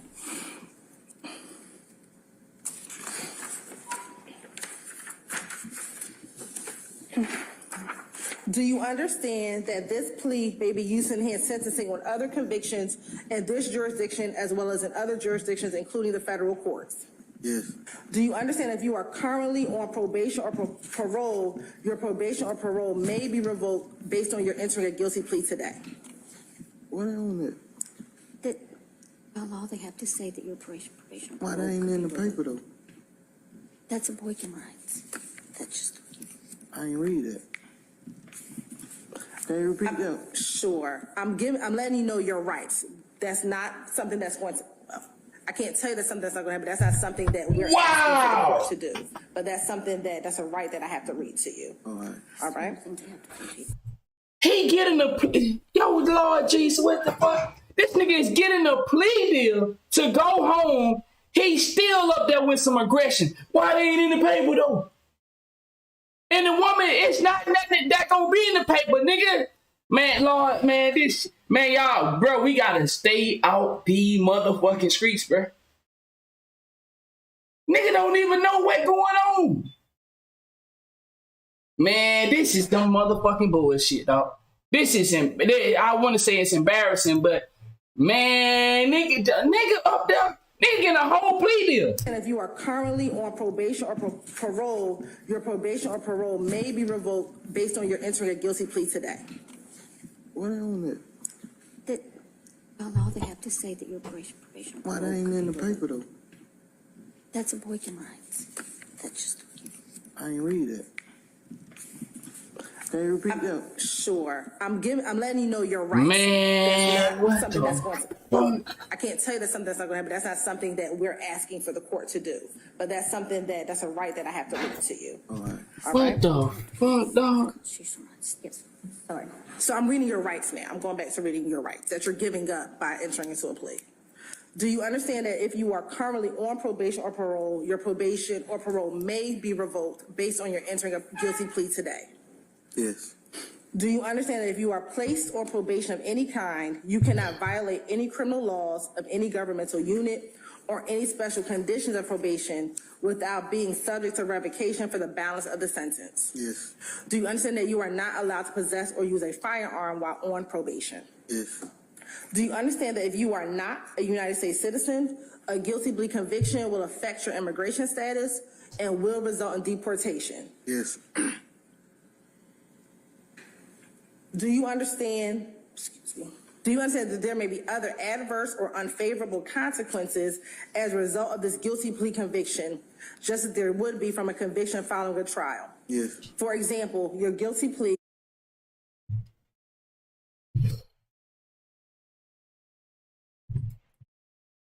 I'm assuming a lot of y'all are new to my channel. All you gangsters are not wanted over here. We don't care about y'all. Y'all are the reason that we are slow and incompetent. 29 years old. Look at his head. Look at his head. 29 years old. You niggas are so worried about being street niggas. I've been trying to just keep my composure and not say nothing to you dummies. Can you please leave the chat so I don't have to ban you or block you? We don't give a fuck about your loyalty to the streets, bro, because there's no loyalty. So you out here lying to the kids. You out here portraying something that is not real. Young Thug and Gunna are multi-millionaires. Gunna's already at the house. Who's safe? T.I. snitch. Boosie had a 15-year-old kid to take his shit from him, but that's okay for y'all, though, because it's not your family member. Get the fuck out of here, bro. We don't give a fuck about you niggas in here that's supposed to be so gangster. You're not the only one that did crimes and shit. We not here to promote that. We don't give a fuck, nigga. Bye. We don't care how street you is, how tough you are. We don't want nothing to do with you. Are you not understanding that? I'm sitting here looking at the comments. I'm just trying to see, man, at some point they'll leave, right? Man, they ain't no snitching. Bro, all of them snitch. Who haven't snitched? That's supposed to be so gangster. Y'all give them passes, but you won't give a nigga like him a pass, but you'll give T.I. a pass, you give Gunna a pass, you get all these Boosie get a pass for letting a 15-year-old kid take his shit. Who else? Everybody. All the niggas that's supposed to be so tough in the game get a pass from y'all because y'all love these celebrities, bro. Y'all love these niggas. But when it come down to your relatives, when it come down to just an average Joe, he don't get no pass. T.I. still making millions. Ain't nobody going to say nothing about that. Boosie still making millions. Ain't nobody saying nothing about that. Man, get the fuck out of here, bro. I'm just like, we don't give a fuck about you, nigga. We don't want you over here. We don't want none of you street niggas over here. Because we lived the life and now we retired from that life because we understand that it was stupid and that the system trapped us into poverty. So we had no other choice but to be that. But now that we grown and we mature, no, nigga, I would not commit that crime. Why? Because guess what? Either I'm going to be a snitch. In their case, either they're going to be a snitch or they're going to be in jail for a long time. So look at this dude, 29 years old. He don't even know the difference between reading rights and reading what's in the indictment. He don't even know the difference. 29 years old. We don't give a fuck about you street niggas because all y'all are snitches and all y'all think it's cool that you've been in jail for a long time. You know how many people out here have committed crimes and never come out here and brag? We don't talk about that shit because we don't want to promote it. You niggas know, man, nigga, I did 25, I did 30. But I got niggas in here that did that time and they trying to tell kids the opposite. Niggas, stay out of them situations because eventually you're not going to have a lawyer. Y'all don't give a fuck about none of them niggas that are in this indictment with Young Thug. I see niggas in the chat talking about, yeah, them niggas in the indictment with Young Thug and Gunna, but hey, they ain't got no lawyer, that's on them. Well, I thought we supposed to be a family. The fuck you mean I'm in the indictment with 2 millionaires and I don't got no lawyer? The fuck is you talking about? But this is the code that y'all want to praise and live by. Niggas in the indictment with 2 millionaires and you telling me 7 niggas ain't got a lawyer so they gotta wait and go sit back in jail. Get the fuck out of here, dog. Why? Please leave, nigga. We don't want you over here. We not. I keep saying y'all watch this shit for entertainment. We watch this shit for education. We want to show you niggas what'll happen to you if you get caught up in this situation. A nigga gonna snitch on you or a nigga gonna take you out. But see, the celebrity get a pass. All these 6ix9ine got out of jail. Ain't nobody try to do that to him. George Zimmerman killed that boy Trayvon. Y'all ain't trying to do that to them. But you know what? When it comes to a regular civilian, they'll smoke you for being a snitch. They'll smoke you for doing something you shouldn't do. But these other people, somehow they get a pass. They get to come back and make millions and tell the community that they still gangster. They still this and that. Fuck you niggas, bro. You niggas in here are so stupid, bro. You're so... Man, it don't make no sense, dog. For you niggas to be this old and still promoting the life of this. You still thinking that we supposed to be cheering for Young Thug. What we pointing out is this: the DA, how the DA gonna be crooked. They're gonna lie and put shit on you that ain't supposed to be on you, or they're gonna put you in a situation to where you had to become a snitch. So either way, you're in a lose-lose situation. Young Thug is about to go to jail, whether you like it or not. I'm not saying I want a nigga to go to jail because I understand what jail is like. I have been in this situation of jail, and I have been in the courtrooms. I have talked to my friends for multiple years and listening to them contemplate suicide, contemplate living, hearing me doing shit out in the real world that they don't even know exists. See, I got niggas I actually talk to, and I've been in these situations. Some of you niggas have been in here in these situations as well, but you come in the chat acting like we supposed to give you a hand clap. Congratulations, my nigga, you did 25. Can you go out and tell your story so these niggas don't commit the same crime?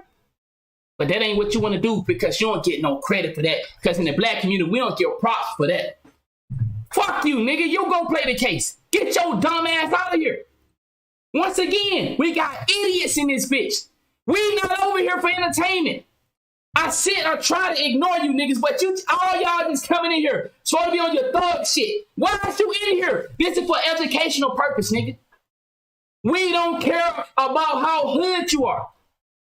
You not the only one that is hood just because we don't come out here and tell the world, nigga, you know I done got some shit done. Oh, because I don't say that, you think I'm weak. Well, that's your opinion. As long as you don't bother me, I ain't gonna bother you. But it's like you niggas want a hand clap because you done did some dumb shit. You so proud because that's what we think. Man, I gotta get that nigga a star on the back. That nigga put in that work. But look at all these niggas that put in that work with Young Thug and don't have a fucking lawyer. Y'all don't think that's bad? Oh, I see some niggas in here saying, hey, that's on them. Nah, nigga. If we supposed to be an organization and a family, how the fuck I don't have a lawyer, Young Thug, Gunna? Man, get the fuck out of here. When are you tough niggas gonna leave the chat?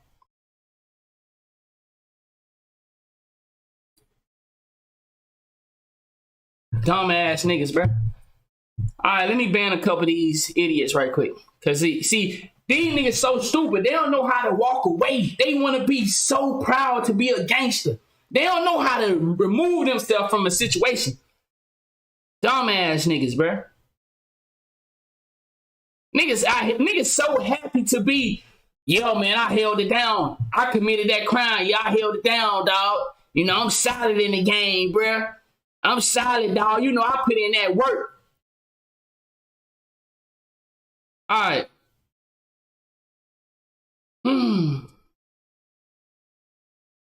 Once again, y'all, for the ones that's in here, we do this for educational purpose, man. We got nephews, we got sons, we got daughters that live this life trying to live up to these celebrities. These celebrities get a pass for snitching, but the civilians like us, we don't get a pass for snitching or cooperating. We don't get the high fancy lawyers to fight for us, but these other people, they get it. So this is why we try to tell you to not follow suit to these niggas, because you won't have a nice lawyer to fight for you. You won't have this.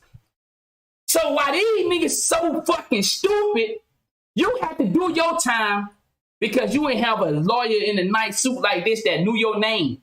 Nigga, I done went to court to where the lawyer mispronounced my name many times. And I had to tell this nigga, man, I told you my name. He said, man, I'm gonna get that. How you gonna tell me you supposed to be my lawyer that fighting for me and you mispronouncing my name? But see, when you get a nice lawyer like this, they don't mispronounce your name. They make sure they get that shit right. But see, it's a bigger deal for them. It's not a big deal to fight for you little civilians, us little civilians. Niggas so proud to leave their family behind. Niggas so proud to leave their kids behind like they winning something out this bitch. Stupid motherfucker. We all have made choices. And I'm not saying that some of the choices we were put in this situation because of the environment. I get that and I understand that. But don't try to come in here and try to sit here and try to convince us that we need to, man, freedom nigga, bro. Man, get your ass on, dog.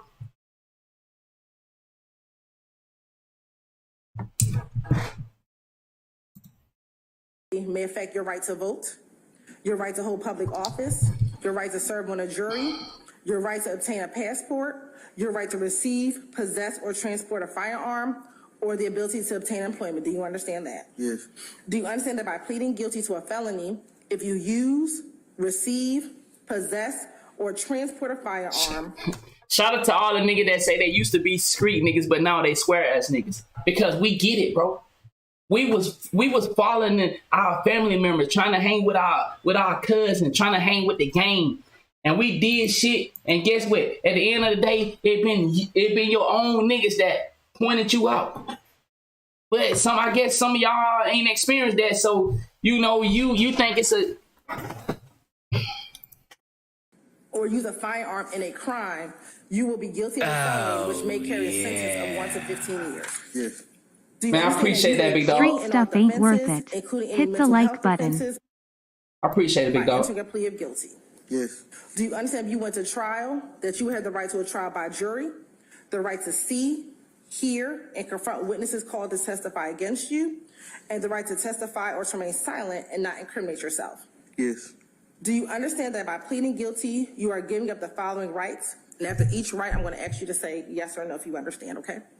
You understand that you're giving up the right to a trial by jury. Yes. The right to remain silent and not incriminate yourself. Yes. The right to confront witnesses against you. Yes. The right to assistance of counsel hired by you or to court-appointed counsel if you cannot afford an attorney at a trial of your case. Yes.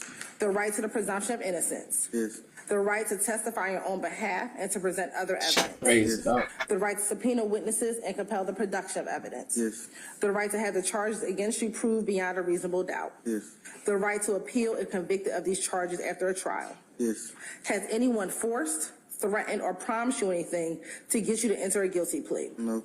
Is it your decision to waive these rights and enter a guilty plea because you're in fact guilty? Yes. With respect to indictment 22 SC 183-572, where you're charged with one count of conspiracy to violate the Racketeer Influence and Corrupt Organization Act, how do you plead? Guilty. Is this guilty plea freely and voluntarily given with a full knowledge of the charges against you? Yes. Do you understand that you have only a limited right to appeal this guilty plea conviction? Yes. Do you understand that you have 4 years from today's date for the felony charge to file a habeas corpus petition challenging the voluntariness of this plea? Yes. And Your Honor, if this case were to go to trial, the state would expect to prove that the organization YSL is an enterprise, that this defendant is a part of that enterprise along with his other co-defendants, and together on or between the 24th day of January 2013 and the 8th day of May. And I just want I want y'all to understand something. I'm not wishing for nobody to go to jail. I know what it's like. I know what it's like. I'm not wishing for nobody to go to jail. I'm simply saying that it seems like y'all are slow though. Some of y'all are slow. I'm simply saying for all my guys in here that went to jail, for y'all that did a hard time, would you have done that much time if you had a lawyer like this? That's all I'm trying to get you to see. The world don't treat you the same. Young Thug was able to get down to 8 counts out of 65 counts. That's what I'm trying to get you niggas to see, but y'all so silly. You think I'm trying to diss nigga that been in jail. Why would I do that when my family is surrounded by jail? I'm trying to get you simple niggas to see that you would never get the opportunity that these celebrities get. They get the opportunity to snitch, go to jail, and come home because they said they was mistreated in jail. When will that ever happen for you? Meek Mill was in jail for how long before they say he got racially profiled? How many niggas have been in jail for being racially profiled? Then we just, Emmett Till, how many niggas was killed for being racially profiled? How many motherfuckers was targeted, but they don't get this? They don't get nobody to fight for them. I'm trying to explain something to you niggas. I'm not dissing y'all that have been in these situations. I'm trying to get you to see that as long as we keep believing in these actors are they get a different type of pass. Donald Trump get to grab a woman by the pussy and nothing happened. What gonna happen to your motherfucking ass if you go do what Donald Trump did? What I'm saying, the world played different for politicians and celebrities and influencers. But us civilian that try to follow their footsteps, we gonna get the maximum. We gonna get the maximum. And you know, we gonna get a lawyer that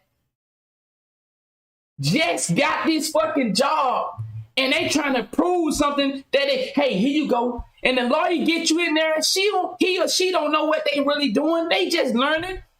They try with you. I'm gonna get them next time. Then they try with the next person. Then they try with the next person. Then all of a sudden they grow and they keep learning. Now they're able to beat some cases. I'm just trying to simply get y'all to see the bigger picture, man. But it seems like y'all are so caught up in the celebrity shit, man. 2022, they did unlawfully conspire I like to that. acquire, I like what you just said, no pandering. directly and indirectly, an interest in and control of United States currency and other personal property through a pattern of racketeering activity, and also while associated with an enterprise, did unlawfully conspire to conduct and participate in, directly and indirectly, such enterprise through a pattern of racketeering activity. That exactly. Well, damn. Young Slime Life, also known as YSL, that they did conspire to associate together with others for the common purpose of illegally obtaining money and property through a Mr. Freeman activity and conducting and participating in the enterprise through a pattern of racketeering activity. And in furtherance of the conspiracy, the defendants engaged in certain activities which are enumerated. Some of those activities include preserving, protecting, and enhancing the reputation, power, and territory of the enterprise through acts of racketeering activity, including murder, assault, and threats of violence. Preserving, protecting, and enhancing the reputation, power, and territory of the enterprise by the posting of messages, images, videos, and songs demonstrating an allegiance to the enterprise and a willingness to engage in violence on its behalf. That maintaining armed individuals ready and willing to preserve, protect, and enhance the reputation, power, and territory of the enterprise. King, they don't circle the block on celebrities. They only circle the blocks on poor people. Celebrities don't have to go through that.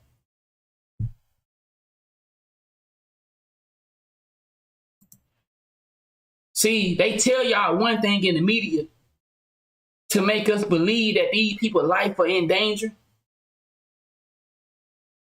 They tell us that these people's life are in danger, right?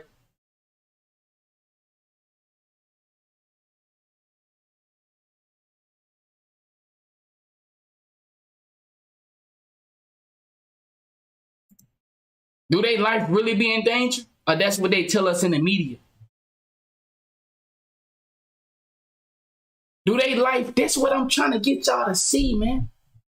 But it seems like it's so hard for people to understand reality versus the internet and the picture that they paint for us. What do you see with your eyes? They spin the block on poor people. They don't spin the block on 6ix9ines. They don't spin the blocks on the TIs, the Boosie, the Gunners, the Young Thugs. They not going to go through no shit that we go through.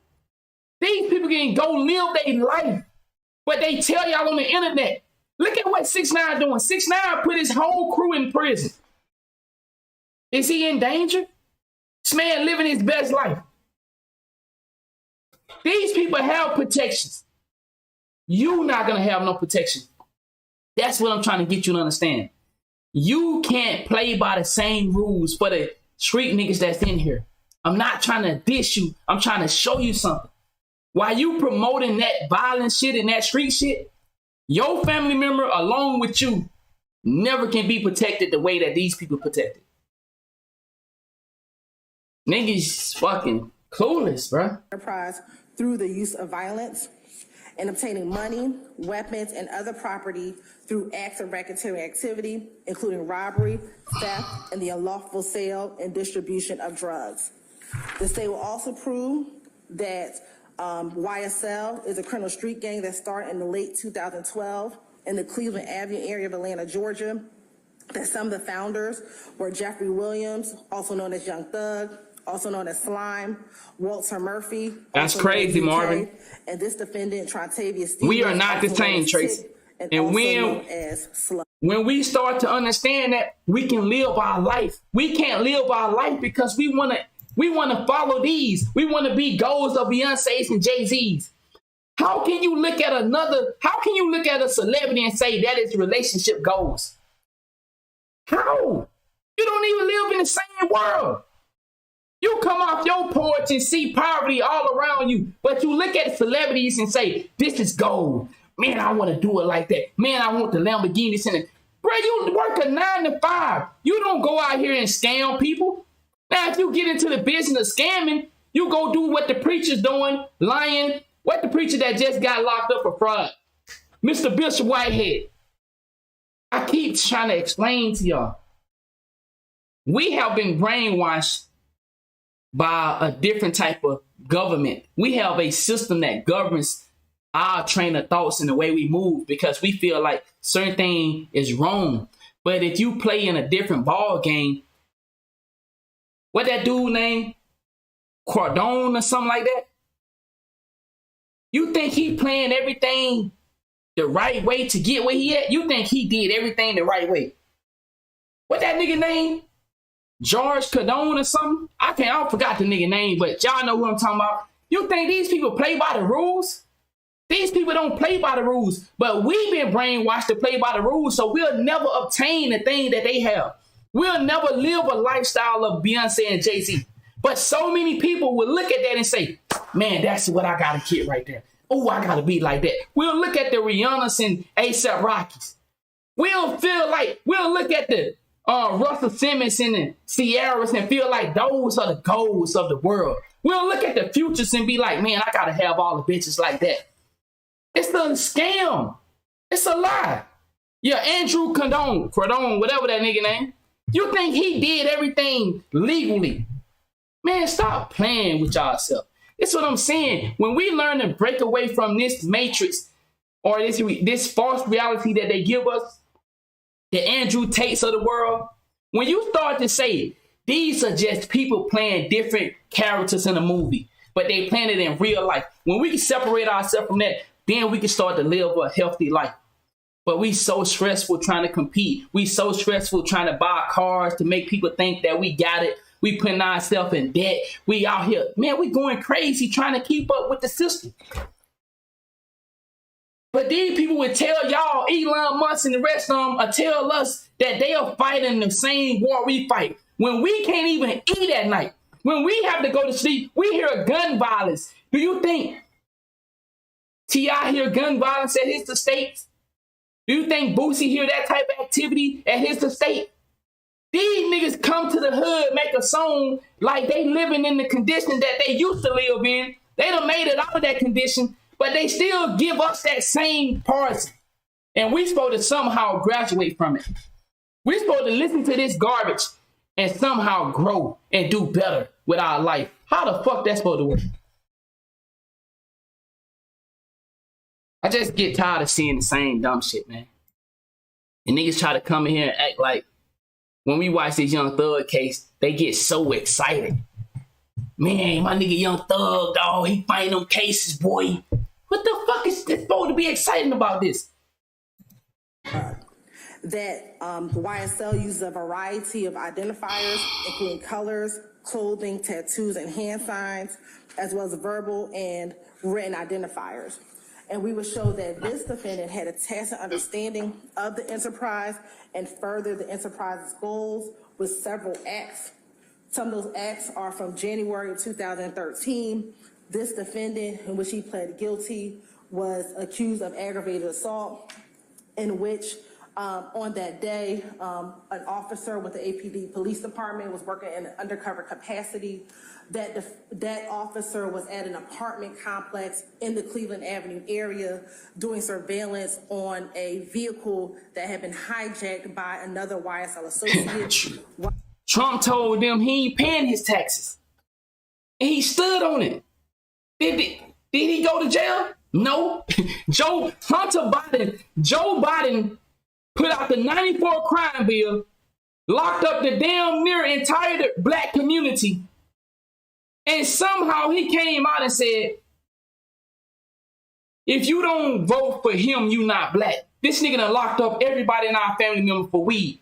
But his son come out with all this motherfucking crack, and nobody say nothing. It was just on the news for a day or two. Hunter Biden went back to his job being a crackhead. But you see, we don't live in the same world. They have different rules. This is what I'm saying. They get to come out here and make laws and convince our kids to go out here and get the switches and shit like that. My boy just sent me a clip of Boss, what his name? Boss Richie or whatever this nigga is. Apparently, they just exposed him of being a snitch. What they gonna do to him? They don't stop his money. What people saying, man, everybody snitching now, so I mean, they ain't really no big deal. Let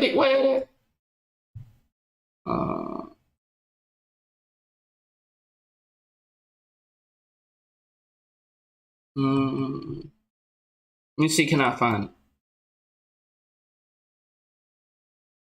We're gonna talk about Dana White tonight too. Look at this. As y'all see, snitching don't work the same for them. It don't work the same. They can cooperate with the federal agents. But if we do it as civilian, somebody gonna spin the block on us. They'll spin the block on us. But they're gonna continue to allow these people to continue to make money and go out and blossom into the world. It don't make sense. My boy just sent me something. Look at this right here.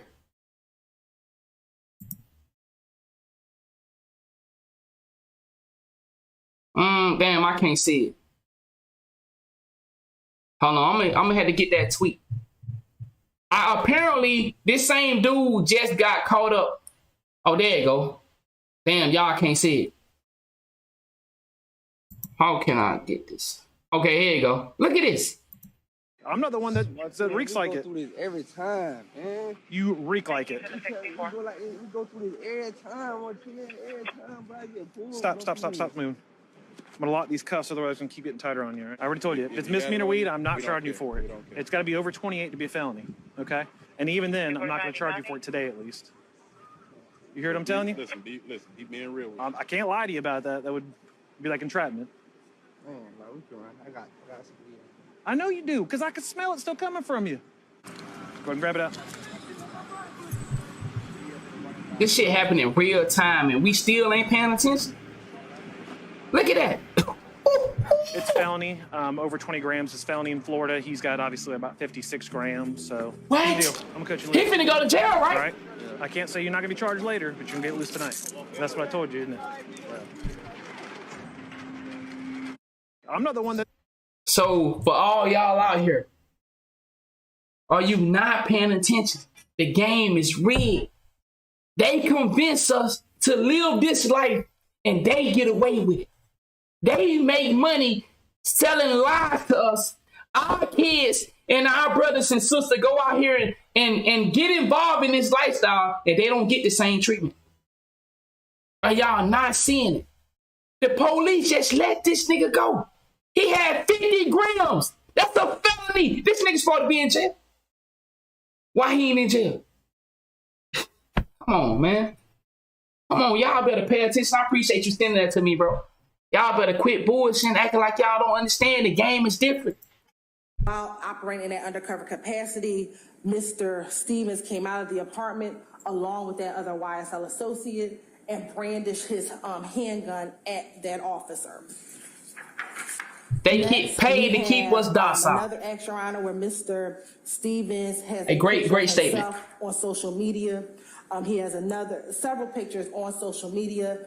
Some of those captions on the video, on the images. Wow, BJ. Identify YSL by using the term slime shit, and actually tags Mr. Stevens with one of his former Instagram handles as original slime _ slug. Also in January 2015, he has a drug incident that comes from 1813. No, okay, I know y'all tired of me pausing it. Look at how long we still reading counts out from this one individual. But all because they want him to testify against Young Thug, he gonna be let out on probation. We've been reading counts from this nigga, I feel like for 30, 40 minutes now. I know I'm pausing it, but goddamn, how long they gonna talk about this one man with all these counts? And somehow he about to go home with his family. There's niggas in jail that'll never see daylight again. All because they didn't have a good lawyer or because they wasn't part of a global scheme to get another man. We've been reading counts out from this nigga, I feel like an hour. Sylvan Road, in which he was found with narcotics in the vehicle. He said, I'm old.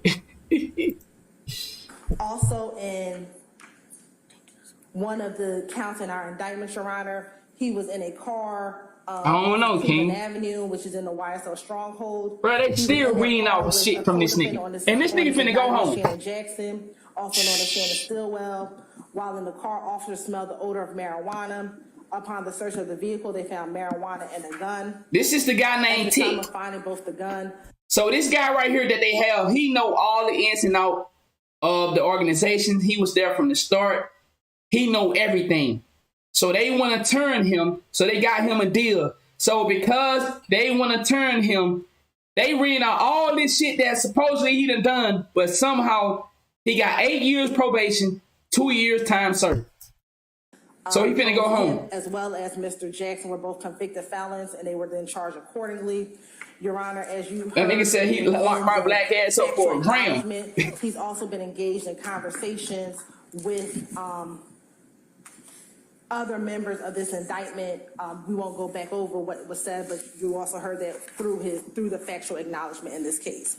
So, Your Honor, based upon that factual synopsis and Mr. Stevens' affiliation, we will ask that the court accept his plea. Also, we would like to tender Stacey's in 1 TF. What's up, Vibes?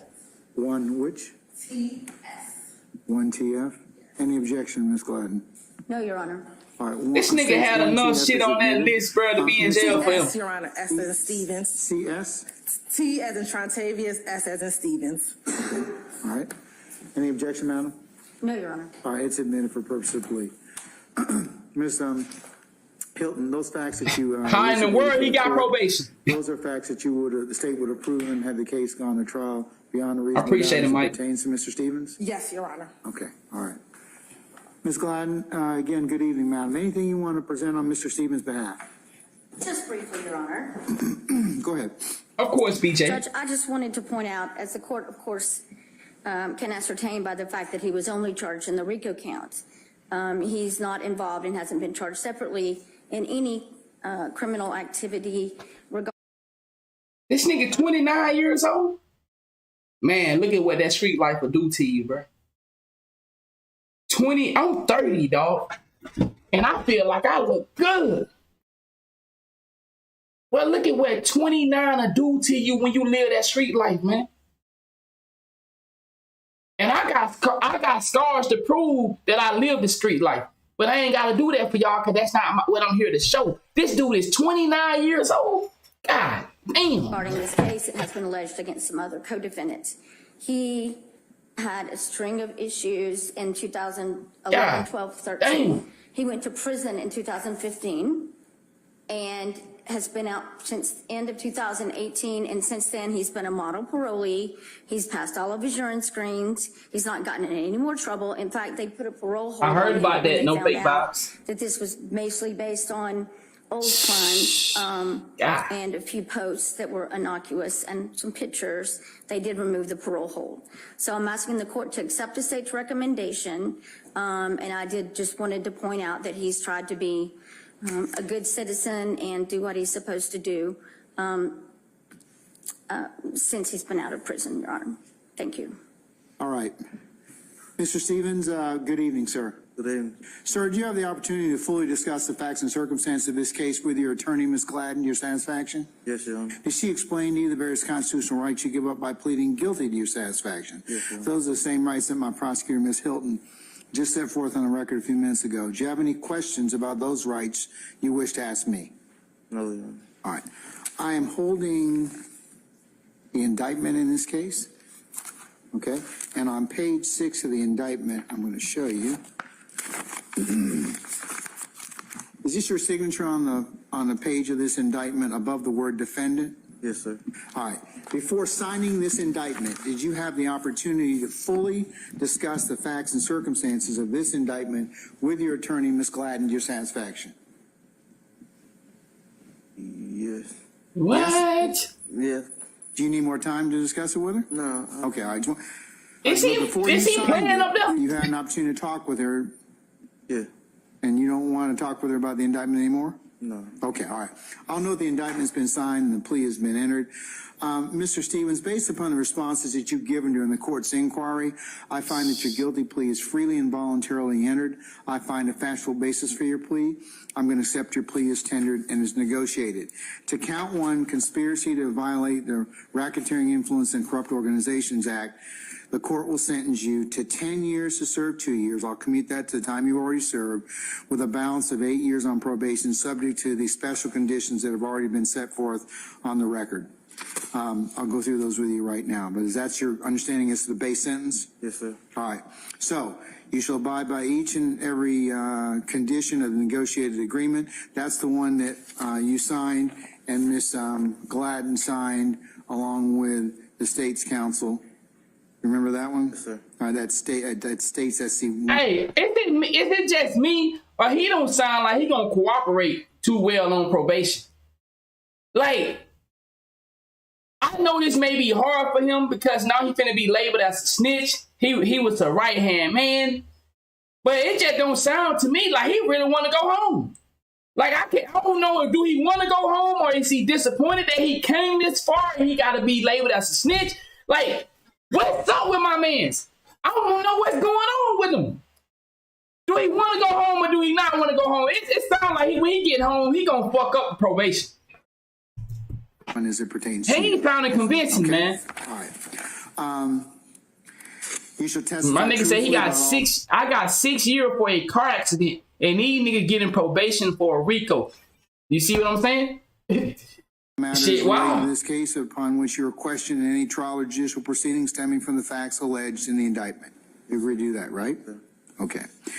In accordance with testifying truthfully, about the statements contained within the defendant's factual acknowledgments, which was already read into the record, are true, you shall testify about those statements in any matters related to the case when you're asked to do so. Yes, sir. Okay. You'll possess no guns unless your right to do so is restored. Is that right? Yes, sir. You shall submit to random screens as required by the Department of Community Supervision and any agency designated by this court. Is that right? Yes, sir. You shall commit no criminal acts. Yes, sir. All right. And also you'll be subject to a curfew from 10 p.m. to 6 a.m. unless you're otherwise working, in school, or an emergency situation arises. How old are you, sir? 29. 29? Yes, sir. You have any children? Yes, sir. How many children do you have? 3. How old are they? 11 and 2 7-year-olds. Okay, so let's say, for example, your 7-year-old gets sick, or your is it 12-year-old or 10-year-old? 11-year-old gets sick. Damn. And it's 2 o'clock in the morning. You need to take them to a doc in a box or some of the emergency room. That wouldn't violate your probation. Okay? Right. Or you need to go pick up your mother at the airport in Hartsfield at very early in the morning. That wouldn't violate your probation. Okay? Right. But if you're out someplace where you're not supposed to be, like a strip club, past this particular point in time, at 10 o'clock in the evening, you'll have some problems. You'll be coming back to see me. You should be at home anyways. It's a statistical probability that it's less likely that crime will find you or you will be involved in criminality if you're at home between the hours of 11 and 4 in the morning. Okay, unfortunately, those are the times that we have a lot of things that go on within our city that it's not a guarantee, but it'll lessen your being involved in that for your family's sake and for your sake. Okay? Yes, sir. All right. And you can't have any contact with anybody else in this indictment until these proceedings are over.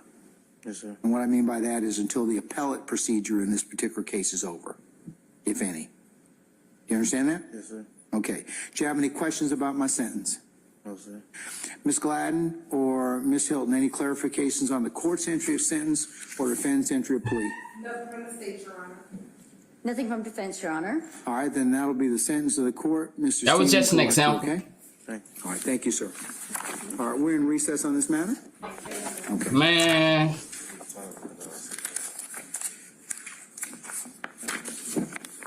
Damn, dog. What's your address that I would? Edward? 2115. Damn. They almost let it address played out like that? What the fuck? I had to pause it because I don't know if they cut the mic off. I don't want to play his address. What the fuck? They almost let that nigga address play out. Oh, hell no, man. The people tripping, dog. Man, to sit here and cooperate it, now y'all gonna let the address play out like that. Yo, come on now. Y'all can't be on that fuck shit, man. That's some whole shit right there. Them people playing games, dog. God damn. Woo. Well, hopefully he give them a fake address, but he can't do that. Well, God damn, man. That's some cold shit right there, man. But, you know, that's my opinion on the Young Thug situation. Once again, the trial start Monday. I'm not doing this for entertainment, y'all. I'm not doing this to make myself seem like a saint, like I'm better than nobody else. I have been in the system before. The blessing I have never done in a long time. You know, and I changed my life early. You feel me? I got out of the game early. And the crazy thing is, when I got caught up in the system, I wasn't even in the game. But that's just how it works, though. So I'm not doing this for entertainment. I'm doing this to show y'all that we live in a different world. And these celebrities hold so much power over our life. They have so much influence that we try to go and be proteges of what they have rapped about. But it don't work out well for us. As we seen, like, this nigga right here should not be going home, bruh. But somehow the police let him go. They found 50 ounces on this man. Boss Richie. They found 50 ounces on him. And somehow he got to walk away. Shit. We don't live in the same world. That's what I'm trying to explain. So I'm saying that we have to we have to choose our path carefully as we continue to live in this world. He said, and getting probation, said, this is crazy. It's a straight movie. Exactly. Yeah, 50 grams. I said kilos. Well, I'm thinking about that. My bad. I'm thinking, yeah. I started thinking about some other shit then. But yeah, if you've been in here long enough, you know about the 50 kilos. But wow, okay. Yeah, we're gonna have to end stream with that. But man, thank y'all for the support, man. I hope we learning something from this. Like I said, we not here to promote the entertainment of this. We not here to promote that we want to go out here and recreate the lifestyle that these people rap about, because at the end of the day, they get only 8 counts of the 65. When I know if it was my motherfucking ass, your motherfucking ass, you're not gonna get that same luxury, man. So that's all I'm trying to do. It's for education purpose only, not entertainment. We'll be back tonight with more stories, more topics. Like I said, for y'all that new to my content, we talk about different things over here. A lot of this stuff, man, it's sad to see. It's sad to see. But we're gonna be talking about the Skip Bayless stuff tonight as well. So, and I want to talk about the we will be talking about this tonight as well too. Yo, appreciate that, Lo. Appreciate that. Where is she? We will be speaking on Gabrielle Union and what she said about cheating. We will be talking about that tonight as well. And hopefully I have my lady in here with me, because we want to get her opinion on it. But if not, y'all know we're going to do our thing. So, man, thank y'all for the support. Y'all have a great night. And I'll see y'all at 9 p.m. 9 p.m., that's the plan. But, you know, like I said, got them kids. So if I can get the kids sleep at 8, I'm going to try to make sure I'm on time tonight. If I can get them to, me and my lady, she going to do most of the hard work. I just be trying to help out. So if I can help her get them kids to sleep around 8:30, I'll be in here at 9. If not, y'all know I'll be a little late. All right, y'all have a great night. Thank y'all for the support, and I'm truly grateful. And shout out to everybody that's loved up, man. I appreciate the love, man. Thank y'all. Y'all have a great night. I mean, a great rest of y'all day, and I'll see y'all tonight.